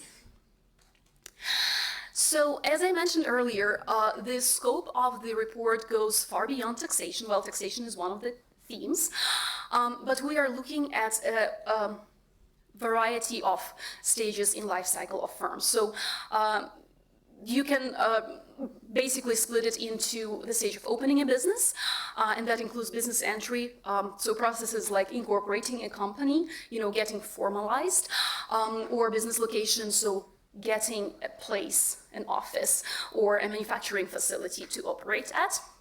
Then we have operating and expanding the business, which includes such areas as utility services, labor matters, financial services, international trade, taxation, the most important of all, dispute resolution, and market competition. And finally, we have closing business that looks at matters of business insolvency. So how does the process go, what it implies, what are the regulations around this area, and what happens in practice. Now, just quickly, I did want to mention that besides the global Business Ready report, we also have a subnational Business Ready report that is conducted in specific territories that does not have global coverage. However, it looks at the differences within the economy or a region, depending on the global coverage. I can talk about that later if there will be a question on that. Now we can go next. So taxation obviously is important, even though some might prefer it did not exist, but without taxation, governments would not be able to operate. And I think that in itself would be sufficient enough of the reason to have tax systems in place. Now, tax systems also allow to redistribute income, hopefully equalize it across the society. However, it's always a bit of a sensitive area for discussion because there are a lot of stakeholders, each of them interested in a different outcome of taxation system, right? So we have governments on one end trying to increase their revenues because that's their source of funding. We have private sector on the other end trying to reduce the revenues because that's their expense, right? We have society on another end that also is interested in a tax system that efficiently redistributes profits and kind of protects more underprotected layers of society, but also offers public services. We can go to the next slide. This slide briefly mentions what was the scope of taxation research area in the previous Doing Business project. So in the past, what we were doing is we had a very, very detailed and specific case study to allow comparability of data across economies. And that case study was applied in each country economy in the world. We recorded such things as percentage of taxes that are paid as part of the commercial profits. We recorded the time it takes to comply with the three main types of taxes. Those are corporate income profits, consumption taxes, and labor taxes, since all those fall on the administrative burden of the firms. And finally, we recorded the number of payments it would take per year to comply with taxation. So for example, that would include how many taxes exist in the economy, but also how frequently they need to be reported and paid. And in the more recent years, we also added the area of post-filing, where we tracked what was happening after the taxes are filed and paid. So if there are disputes or disagreements with the tax authority, what would be the process of adjusting the paid taxes or process of going through the audit. And now we can go next. In Be Ready, the scope of taxation topic builds on the previous experience, but also improves it and expands. So we have a three-pillar view of the data, and I will just briefly mention that those three pillars are applied to all of the topics. So once the report is released, you will be able to see three-pillar overview for each of the topics. So first pillar looks at the regulatory framework. So what is the legislation surrounding the area? The second pillar looks at the public services, and here it is used in a broad definition as in public services provided to the firm, in this case to the taxpayer, and we are evaluating the tax administration, its efficiency, and such services as electronic filing or electronic payment or access to information or even going through the audit, because technically speaking it is a service that is provided. And then third pillar looks at the efficiency, which someone described as the marriage of the previous two pillars, and I really like that definition, even though it did not stick formally. So efficiency basically reflects how does the legislation translates into practice through the provided services. It tracks such things as the time to comply with taxation, and it's not just the time to report and file taxes, but also time, for example, to go through a tax dispute, or the time to obtain a VAT refund. And also, it has the aspect of actual monetary financial cost of taxation, because, let's admit it, if you ask any entrepreneur, that would probably be the first thing they answer to you when you ask what is taxation. It's about how much it costs them, even though all other aspects are undeniably important. We can go next.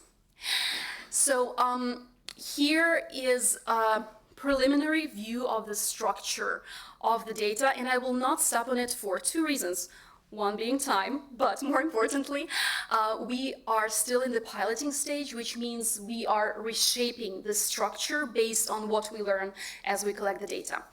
But pretty much in the first pillar of regulatory framework, we look at the clarity and transparency of regulations, but also specifically on environmental taxes, which span as a separate cross-topic theme throughout our report. In the second pillar, we have such things as digitization in tax administration. So those are a variety of not just e-services, but also digitization within tax administration and with other public organizations, for example, for the data exchange. We look at tax audits, the dispute resolution mechanism, and the governance of tax authority, which includes such things as transparency and a review of the quality by an external auditor of the tax authority. And in the third pillar, as I mentioned before, we look at the time and the cost of taxation. In this case, cost is, in its very basic form, the financial monetary cost, not just the cost of compliance. So the way we collect this data is twofold. For most of the data, what we do is we contact the tax experts in each economy, and we ask them to fill in the questionnaire with a number of very specific questions, asking them for legal reference to their answer and so on. This is nothing new. This is something that those familiar with doing business also are aware of. This is how the data has been collected in that report. However, the big addition in Be Ready is that we are including the data on the firm level. So for any matters that are subjective in nature, for example, how long does it take you to file and prepare taxes, we are asking a number, hundreds, in some cases thousands of individual firms, their specific personal experience. So these data that are subjective in nature are collected through surveying on a mass scale and then basically included into the rest of the data set. This is done by our sister project, Enterprise Surveys, and I will absolutely take this chance to promote them because they have an absolutely amazing, very rich data set. And if you are a data scientist, I think there's a lot of interesting findings you can get from there. So when we select the experts, we apply a number of criteria, of course, the area of knowledge, the years of experience, but also we contact the governments. So we ask governments to fill in the questionnaire when they are available. And we use that also to cross-check the information from the experts. And in case there are some mismatches, we have a specific process to follow up with the experts to see what is actually happening. And I will stop here in the interest of time. As I mentioned already privately, I can go on talking about this forever, but you might fall asleep. We need the results. September, they're coming in September. Thank you very much. As it was said from the audience, we very much look forward to seeing the concrete results of this study, and I'm sure we will have questions, in particular in comparison with the situation of Greece and the impact of tax compliance costs on the business in Greece that Professor Koutoupis will now explain to us. Thank you again very much, Mrs. Norik.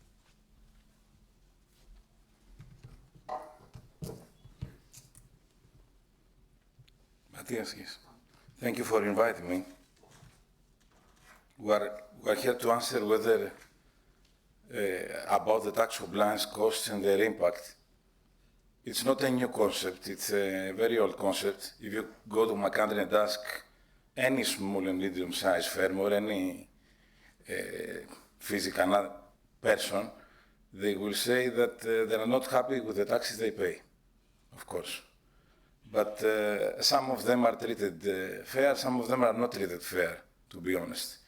If you ask the accountants and the people that relate with the sectors, they will say that we are not utilized as an accountants, but as a tax consultants. In my country, the accounting profession is underestimated compared to the tax planning or the tax consultant. Because accounting in Greece means taxation. And this, of course, costs a lot.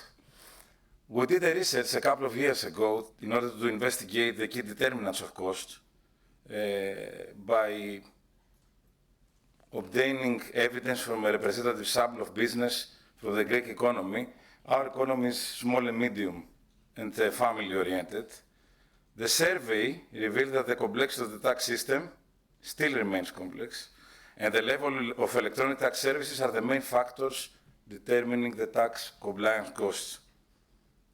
I will go through the literature review to remind for those that are not really aware of the key determinants, what includes within the tax compliance cost. We're talking about fees, okay, internal and external fees. Fees for lawyers, fees for accountants. Sometimes companies utilize many types of accountants. Cost accountants, general accountants, tax planning managers. There is a huge industry around, and not only dominated by the Big Four. There are many offices, there are many individuals that do this type of job in our country, and we are currently, we have no unemployment regarding our profession. What else is included? The time and effort of taxpayers in organizing files and prepare tax declarations. This can take ages. This is a never-ending story. The components of cost, and all of these are supported by the literature, involve the time spent by the taxpayers, by the employees, remuneration, and other non-labor costs like equipment and stationery. Most of the companies spend really a lot of money and time for training, and not only training with external trainers, but on-the-job training. Most of the companies have their own accountants and external accountants. As I initially stated, the first empirical study was in 1935, and they declared the hidden cost of taxation. Regarding complexity, there are many research related with the complexity of the tax systems. Mainly, it relates with the training and professional advice requirements.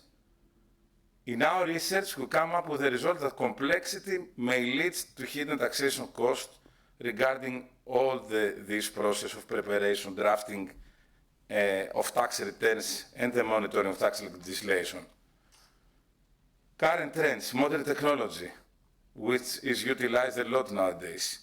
The adoption of modern technologies may reduce compliance costs by simplifying processes. But what is the problem? The problem is that if you adopt a technology and you don't reduce bureaucracy, the situation will remain the same. We're not talking about, by the time you adopt a modern technology, you cannot expect at the same time to change everything if the processes don't change. And I'm talking about simplification. You won't gain anything if you digitalize the bureaucracy. What is the impact on small businesses? Great impact. Because the small businesses impacted more because due to the fewer resources and less experience. Why we did this research? Because there are not many researches in Greece. There is one more, and this is mostly relevant with other factors. In this study, we aim to identify and analyze the specific factors affecting tax compliance costs. The sample included 310 small, medium, and large businesses. Actually, not many large businesses participated. We used stratified and random sampling. Stratified in order to ensure that there will be effective representation from the subgroups. We gain the data from the Hellenic Statistical Authority Business and the Ministry of Development. The questionnaires were anonymous. Always works better when you send anonymous questionnaires. And the period was in November, December 2019. The type of the questions was close-ended. Of course, we asked them to express their views on how this situation can become better. Of course, we perform reliability and validity checks. We got a very good response rate, 62%, and this was because I put it here, we launched this through a telephone campaign. So normally a telephone campaign, call them directly and ask them, are you willing to participate, instead of sending directly questionnaires. And because of the general data protection limitations, we had to take their consensus regarding the utilization of email addresses. You know, because certain companies perform this type of research, and they don't even ask whether they have the consensus, and then they get replies like, where did you find my email address? In our survey, we included questions about the data of the company, turnover, number of employees. It is very important to see the relationship between the size of the company and the view, type of accounting system and software used. We put questions regarding the time that they really consume and cost incurred in order to comply with the legislation, and open questions regarding their views of the Greek tax system. I will go back again, Matthias, okay. Okay, here we are. Next slide. What were the variables analyzed, to give you some ideas also? The length of the tax legislation. Why the length? Because this is probably the most important issue in Greece. We have numerous pages of legislation regarding taxation. And even if you are the best accountant or the best auditor, you will always identify that something is missing, something you discover something that by chance or because the tax accountant may be aware of. The changes in tax legislation, the legal uncertainty, you adopt a process, and finally you identify that it's not the accurate one, so you never feel certain that what you did was right. Appeals. It's not only the work done by the independent public tax authority, it's the work done by the legal justice. We have numerous of decisions that create regulation indirectly, okay? And all these things that may give you a step to appeal makes the situation confusing. Conflicting provisions, codification of tax legislation. It's not the taxation, it's not the tax regulations that they are issued. There are numerous codifications that come after this, which make the situation even more confusing. The rest of the questions, the variables were related with electronic tax services, connectivity, number of visits, and electronic data interchange. Of course, we performed the pilot survey. The response format was the typical 5-point Likert scale. It's not the purpose of this meeting to analyze the statistics, but we utilized a factor analysis method in order to reduce large number of variables to significant factors. As you can see, go to the next one, okay. As you can see, the vast majority of the participants were small businesses. And this is a characteristic in Greece, okay. Most of the businesses are 0 to 9 employees. 94% were very small, 4.5% small, and only 1% medium, and 0.3% large businesses. Sector-wise, 35% from the primary sector, 9% from the secondary sector, and 54% from the service sector, which is the mostly related. And most of them, as you can see, sole proprietorships and partnerships. Let's go to the results 3, Matthias. What it came out of the research? Two things, two main issues that are for the discussion. First issue, I've already explained a bit, that the complexity imposes substantial burdens on businesses. We face difficulties in understanding and applying numerous tax laws and circulars. There are conflicting tax provisions. And regarding the electronic tax services, of course, everybody agrees that they play a crucial role in modernizing tax administration. However, not all tax types are adequately covered by online services. Actually, even if this is not a result of the research, people that are aged still rely a lot on their accountants, so they cannot really take advantage of the electronic tax services. And the bad thing is that the traditional accountants don't want them as clients.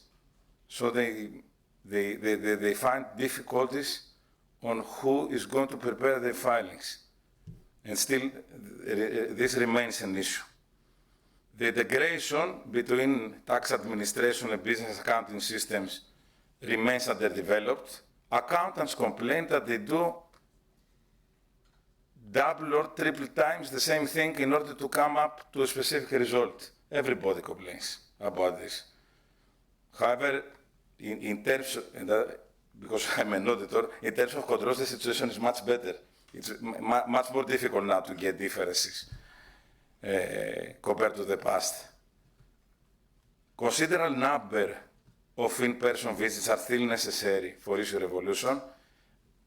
It's not the case, it's not as bad as in the past, because the tax authorities now don't accept visitors. Actually, you have to book an appointment in order to accept you. Otherwise, in the past, you had to wait long queues to meet a person and find a way to solve your problem. Last, electronic data exchange between businesses is not optimally utilized. Okay, let's go to the next 5, results 5, Matthias. Regarding international comparisons that many organizations try to make, I would say that this can be misleading. Firstly, because of sampling differences, because of different methodologies adopted, because of fluctuations in revenues. Currently, the Greek corporate income tax compliance cost revenue ratio is 12.61%. It is much higher than other European countries. This indicates the potential for improving tax system efficiency. We can only compare with economies like Russia or Slovenia. There are, according to the research we have done so far, we are lacking this type of research in countries like Italy, Spain, Portugal, and Cyprus. I don't know if I'm accurate 100% because this is what we found a couple of years ago. Two main factors in our discussion. What can we do to simplify the tax system complexity? And the other question is, what can we do to strengthen and make an improvement regarding the administration services? We think that we need to reduce costs related with direct labor, office supplies, software machinery, all these fees paid to third parties. We really need an electronic tax service enhancement, but substantial one, not just to say that we did it. I have tried to collect, to include in my conclusions our recommendations. We can discuss later on practical issues. Firstly, the continuous issuance of tax laws should be limited in order to build a stable tax environment. We cannot continue like this. Tax legislation should be simplified so that it's easy to interpret. This is probably the main problem. The process of regarding disputes should also be simplified. The tax legislation needs to be codified in order to create a single text per object. The electronic interconnections across the business, accounting, information systems and tax administration should be strengthened. This is a nice idea for case study or pilot cooperation with people that really do this business. And electronic interconnection between businesses should be also enhanced. There is the critical mass now. There are, like Nadia said before, there are many experts that can really provide help, assistance through committees that work in parallel with the independent authority of taxation, and I suspect that this may happen to each and every member union, to come up with at least with a template approach on what should be included, and not let each member state develops comprehensive systems that create anomalies. Regarding the future research, and this is my last slide, I'm right on time, we need to explore how ongoing tax reforms and advancements may impact compliance costs, compare tax compliance costs across different sectors. This is very, very important within the Greek economy and within the other economies. Conduct comparative studies with other countries to benchmark our system complexity and e-government services. This is the advantage of being a member in the European Union. You can see what the others did right. If they did right, okay.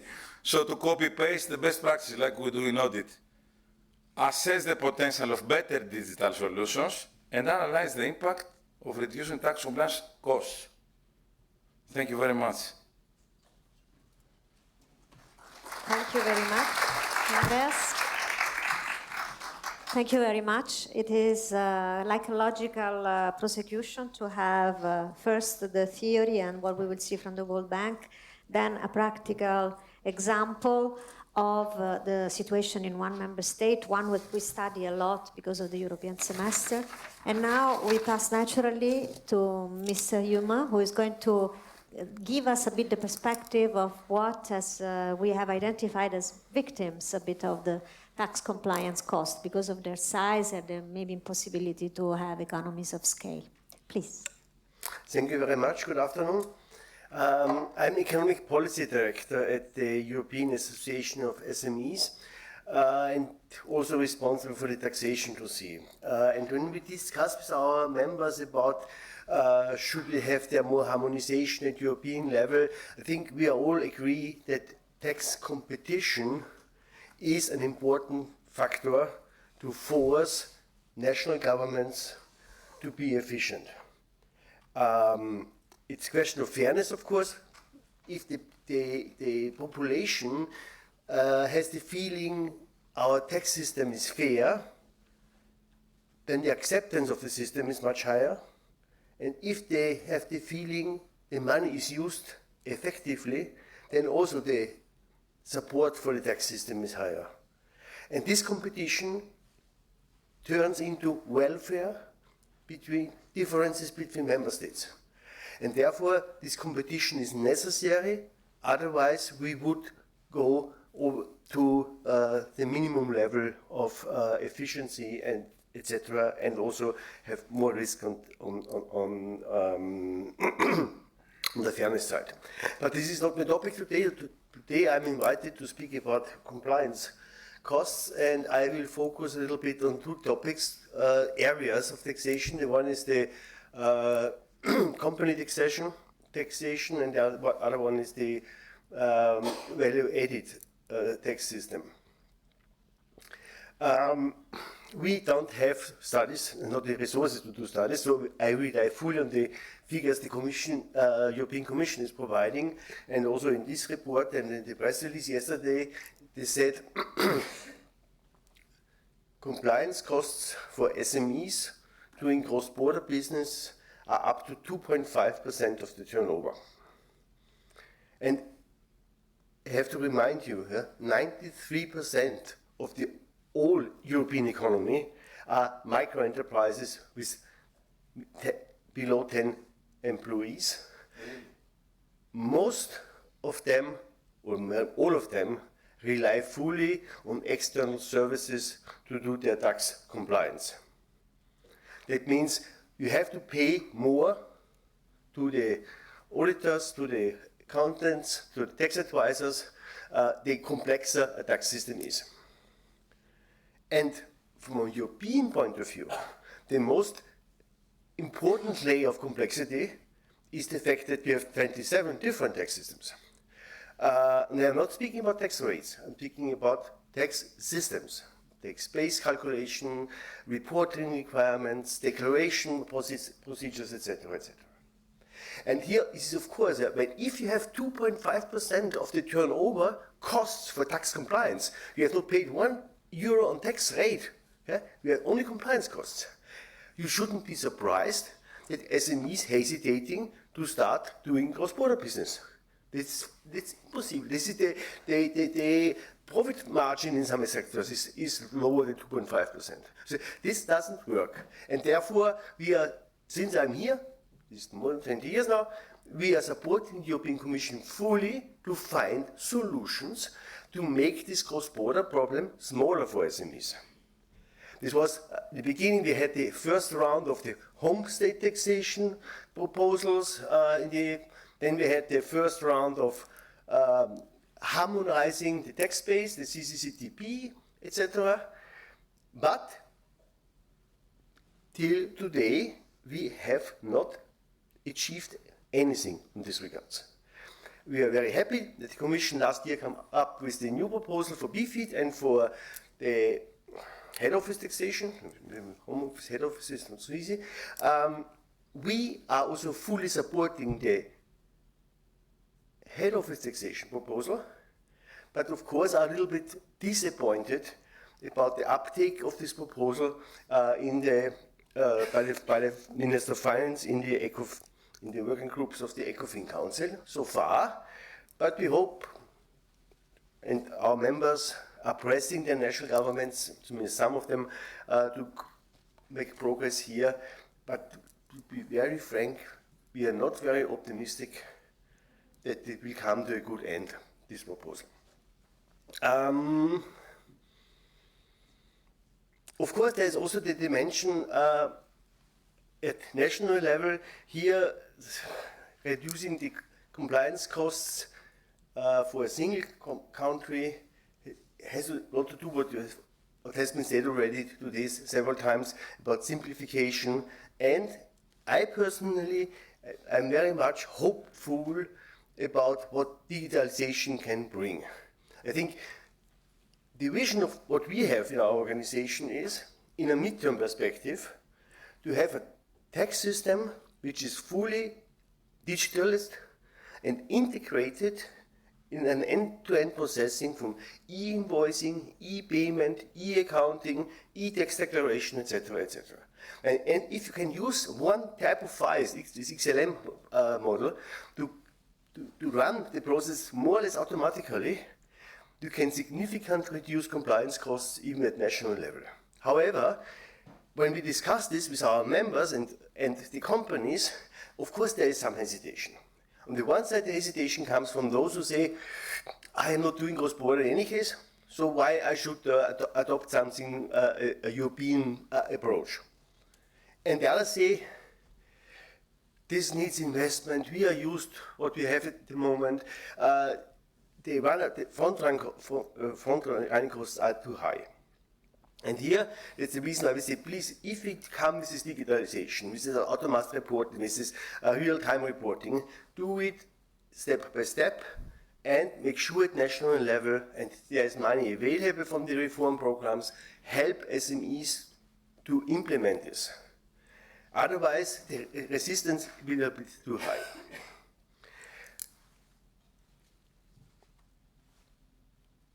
The second point on the value-added tax. I think in this area, Europe has achieved much more during the last decades on reducing compliance costs if you do cross-border business, especially with the introduction of this one-stop shop sequencing, which allows SMEs, even they do cross-border business, to only communicate with the national tax authorities.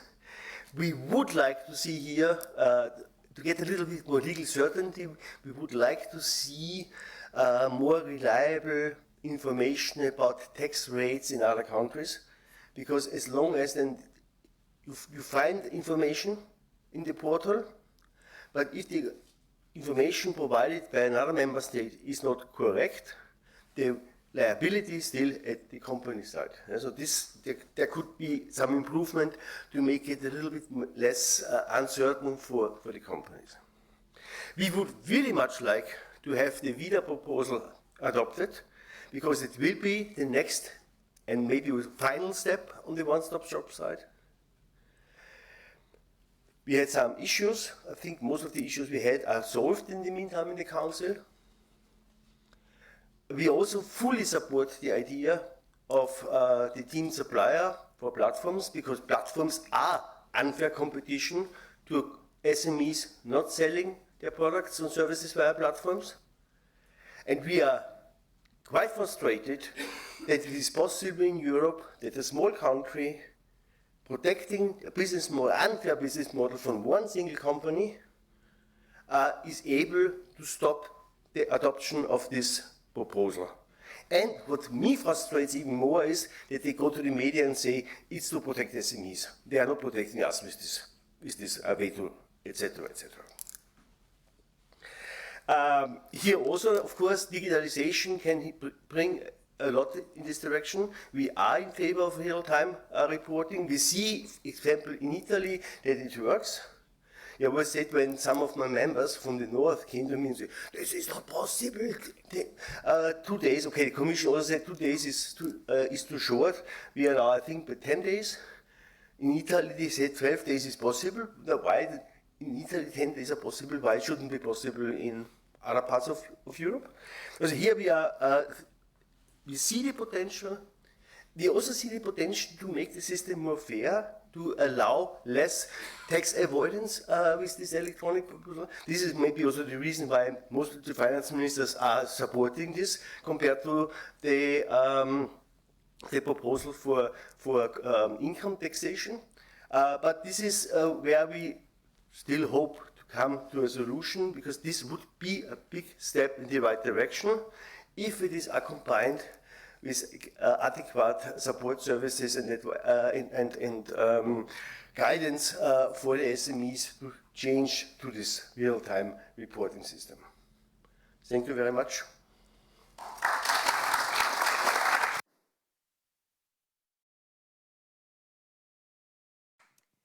Thank you very much to all our 3 speakers. And now we have some time for questions from the public. While you are thinking about your questions, I would like to start with a question from myself. What can the EU do in this respect? We have heard that some proposals that have been presented were not hitting the target, not enough, or maybe not as wished for. Considering that we have the blockage of unanimity and but still the right to propose, what is, in your opinion, something that we could do at our level? Who would like to take it first? Happy to hear from the 3 of you. Regretfully, I will have to answer without answering. Because of the conflict of interest, I am not allowed to give any advice. However, the platform communicating with taxpayers is always a very good place to start. Typically, we see that in tax administrations, and I have personally heard from our experts in the past say that communicating with taxpayers is a very good place to start, because that's where you get the information firsthand. You know, at the World Bank, for example, we try to collect the data, put it all together, and provide a benchmarking tool. However, since it has a global coverage, there are compromises and limits on what we can include. So this could be a tool, but communicating directly is always helpful because that's how you get information firsthand. Thank you. It operates, okay. It works. As I mentioned during my presentation, I mean, it is always good to utilize the questionnaire approach or the case study approach. Try to select representative samples from the industries and see what can really be improved. And what I do is what World Bank's planning to do, get the experts' advice. Because they know, I know from my country that there are people that they know what the authorities should do. The only problem is restrictions on budgets, on timelines, on resources, and I think better selection of the experts. Thank you.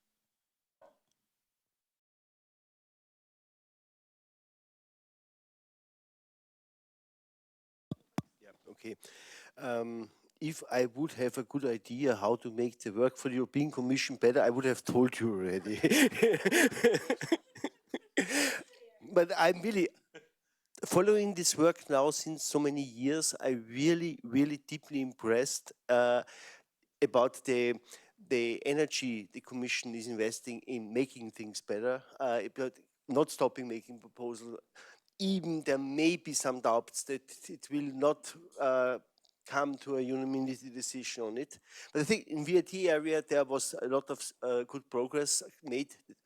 But on the other side, you have really full national competence on personal income taxation. Yeah, and the two-pillar approach from the OECD will bring some dynamic in the system. We hope that this also has an impact on the discussion with BFIT, etc., etc. But it's not about we don't know enough. It's not about budgets, etc. Some finance ministers don't want to have this harmonization, don't want to have a solution because they benefit from it. And if the others are not able to put enough political pressure on them, it will not much change. Sorry to say this. Thank you. This is not nothing, what you just said. So what you all said is quite important. Thank you very much. Is there any question from the public?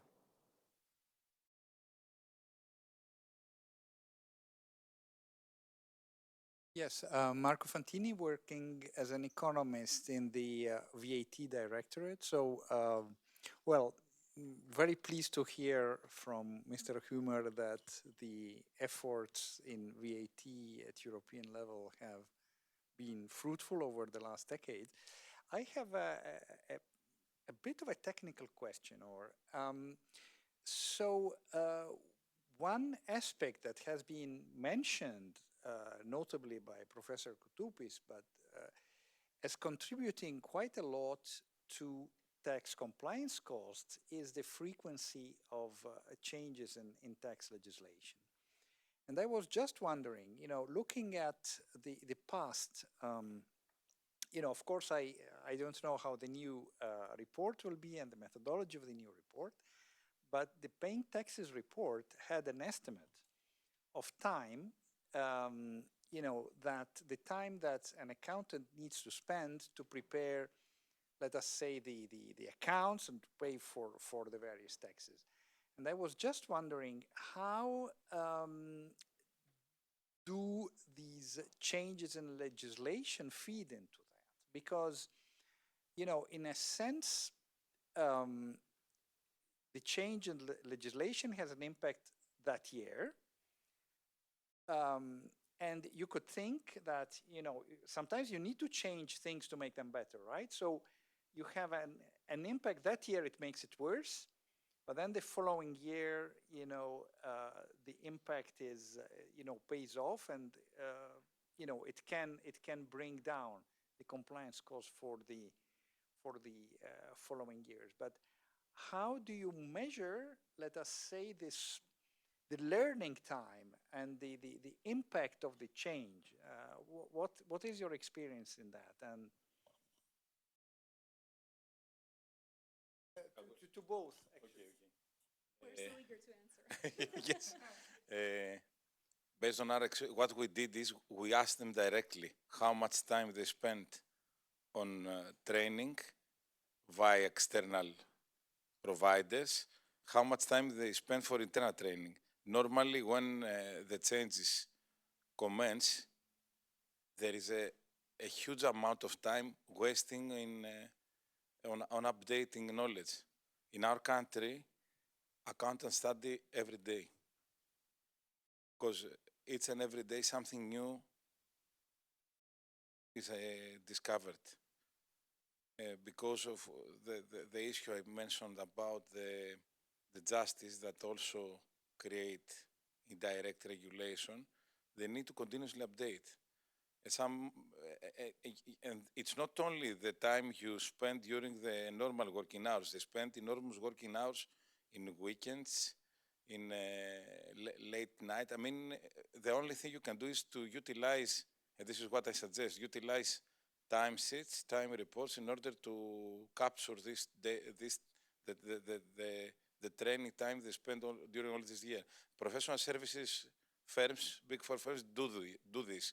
So you can also directly ask them how they capture the time.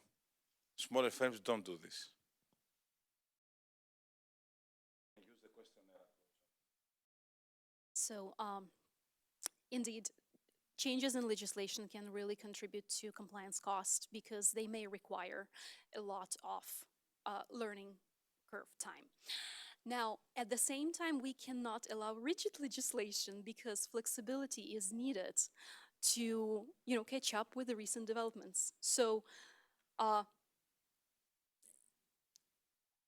removing changes in the legislation is not necessarily a good solution. However, good practices would include things like planning, communicating, and transitioning, right? So planning the changes in advance when it's possible. Obviously, when we have an unexpected pandemic, people need to, act fast. However, at times of business as usual, planning is important. Communicating the plans, expectations to the taxpayers, to the private sector, but also allowing the transitioning period when taxpayers can adjust given the new requirements coming in or something being dropped.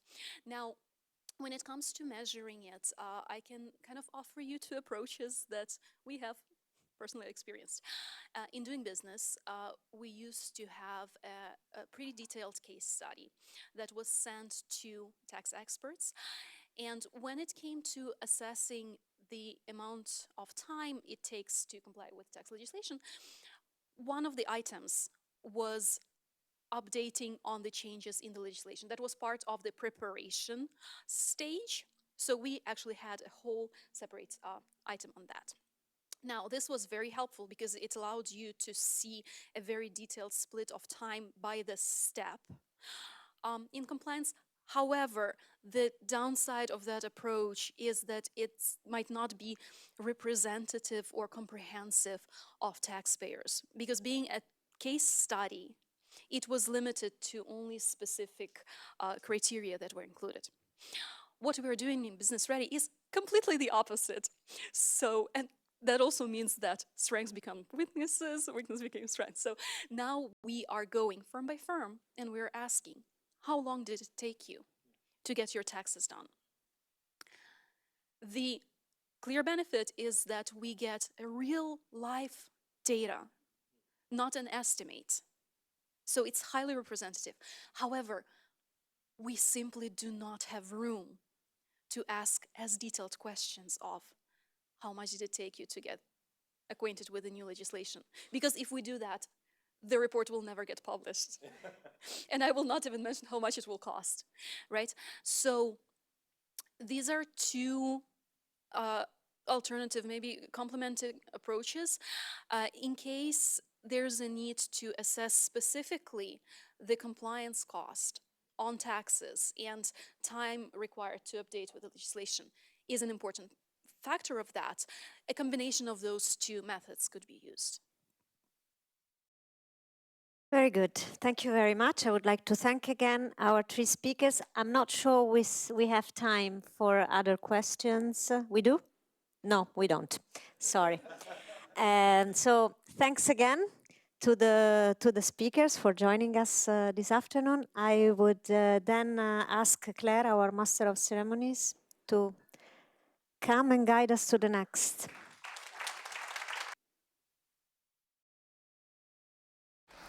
Yes, thank you very much to Maria Elena and all of the panelists. If we don't have time for more questions, you also don't have time to listen to me at length, so I will hand directly over to our Director General for Taxation and Customs Union, Gerassimos Thomas, for his closing remarks. Gerassimos.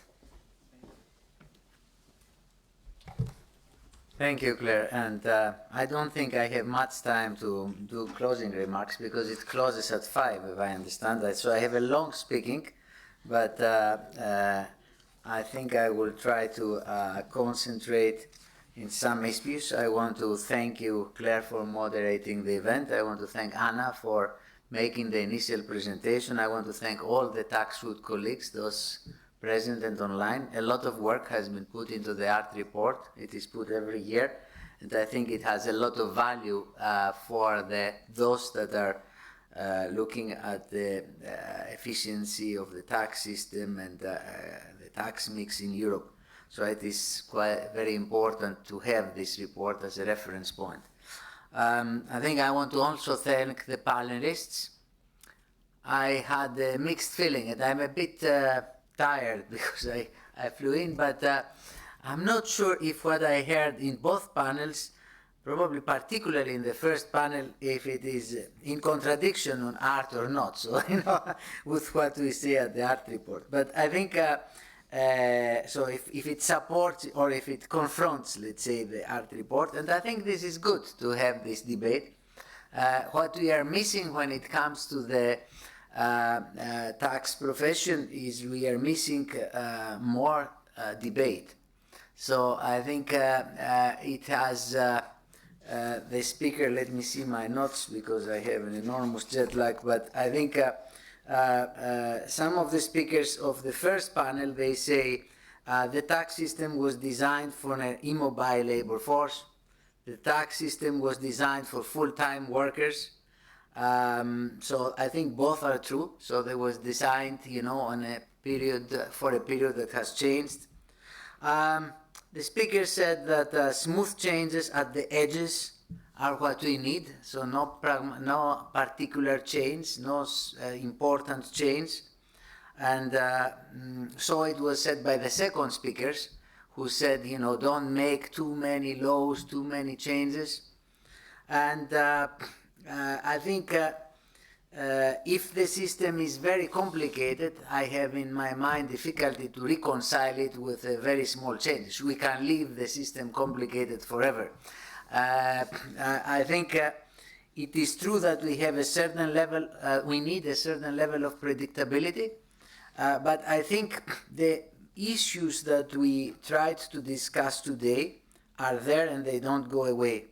We have a very high importance of the part of our tax revenue, for 50% comes from labor taxation. It is stable for the 10 years. We had the last 10 years, so it doesn't go down. It goes down 1% or so. So either, as Marco said in one of our internal meetings, we don't get it here in Brussels. We are bureaucrats, so we have to say this is 50% to stay, or I think we have to come up with some more radical ideas in order to change the tax mix. But the issue that we have low work participation, the issue that we have shortages, and the issue that we have or increasingly low productivity does not go away. So I think the solution is difficult, but the problem is there. So we have to do something about reducing the weight of labor taxation in our tax mix. We have to do it carefully, as it was suggested. We cannot do it radically, but I think we need to set up a vision over these 20 years and plan it, have a longer term planning of our tax mix. And I take the view, and I fully agree with the view of Joanna, one of the first speakers that was online, that it is a lot of it is because of the social security system, but it cannot be that everything else is only marginal relevant. So I think I invite us to go deeper into this debate on how we can encourage more skills and more labor market participation, how we can integrate workers not only from within Europe. This is part of the obsession we have here to see what we will do in Brussels, but you know, a labor market participation and teleworking can bring a lot of very much needed skills from outside, from internationally, and I think we need to be open about this. So, but certainly teleworking, long distance working can both increase our productivity and also give more choices to our citizens. And then we come to the costs of tax compliance, and you know, they are extremely high. They are high for SMEs, and I think if I would paraphrase what the speaker said in the first panel, I would say the tax system was also designed for, the company taxation system was designed for companies that are based in one country. And now we have made the proposals that were praised by the speakers, and the member states do not want to accept the fact that a large part of their small companies who provide most of the GDP in their commissions have a cross-border interest. They say, we design our tax system for our national country, and whatever is cross-border is second level. It's worse than the gender balance, I think, of the taxation, how they treat the discrimination against the companies that do business across border is more important than any other discrimination that we have in our national tax systems. It is difficult for them. I have a lot of sympathy on the difficulties that the tax administration has. If it were, let's say, to adopt our hot proposal, it's not easy for them. But the fact that there is refusal from many member states to confront the issue and prepare for this, I think it's not conducive to what we are trying to do. And what do we try to do? I will not give you my opinion, but I will quote the European Council conclusions that were agreed for 2024-2029 just a few days back. That's the only thing that it is stable in this current moment. So that the strategic agenda, the strategic priorities is a free and democratic Europe, a strong and secure Europe, and more importantly, a prosperous and competitive Europe. And if we want to address this third pillar with better economic and social well-being and competitiveness that will last, I think we can only have a system that works for companies that engage across the border, and we need to put them at the center of our agenda. I thank you very much. I think we need more debate, more participation with the tax researchers, tax professionals, the industry, and we need to develop this debate with longer-term perspective.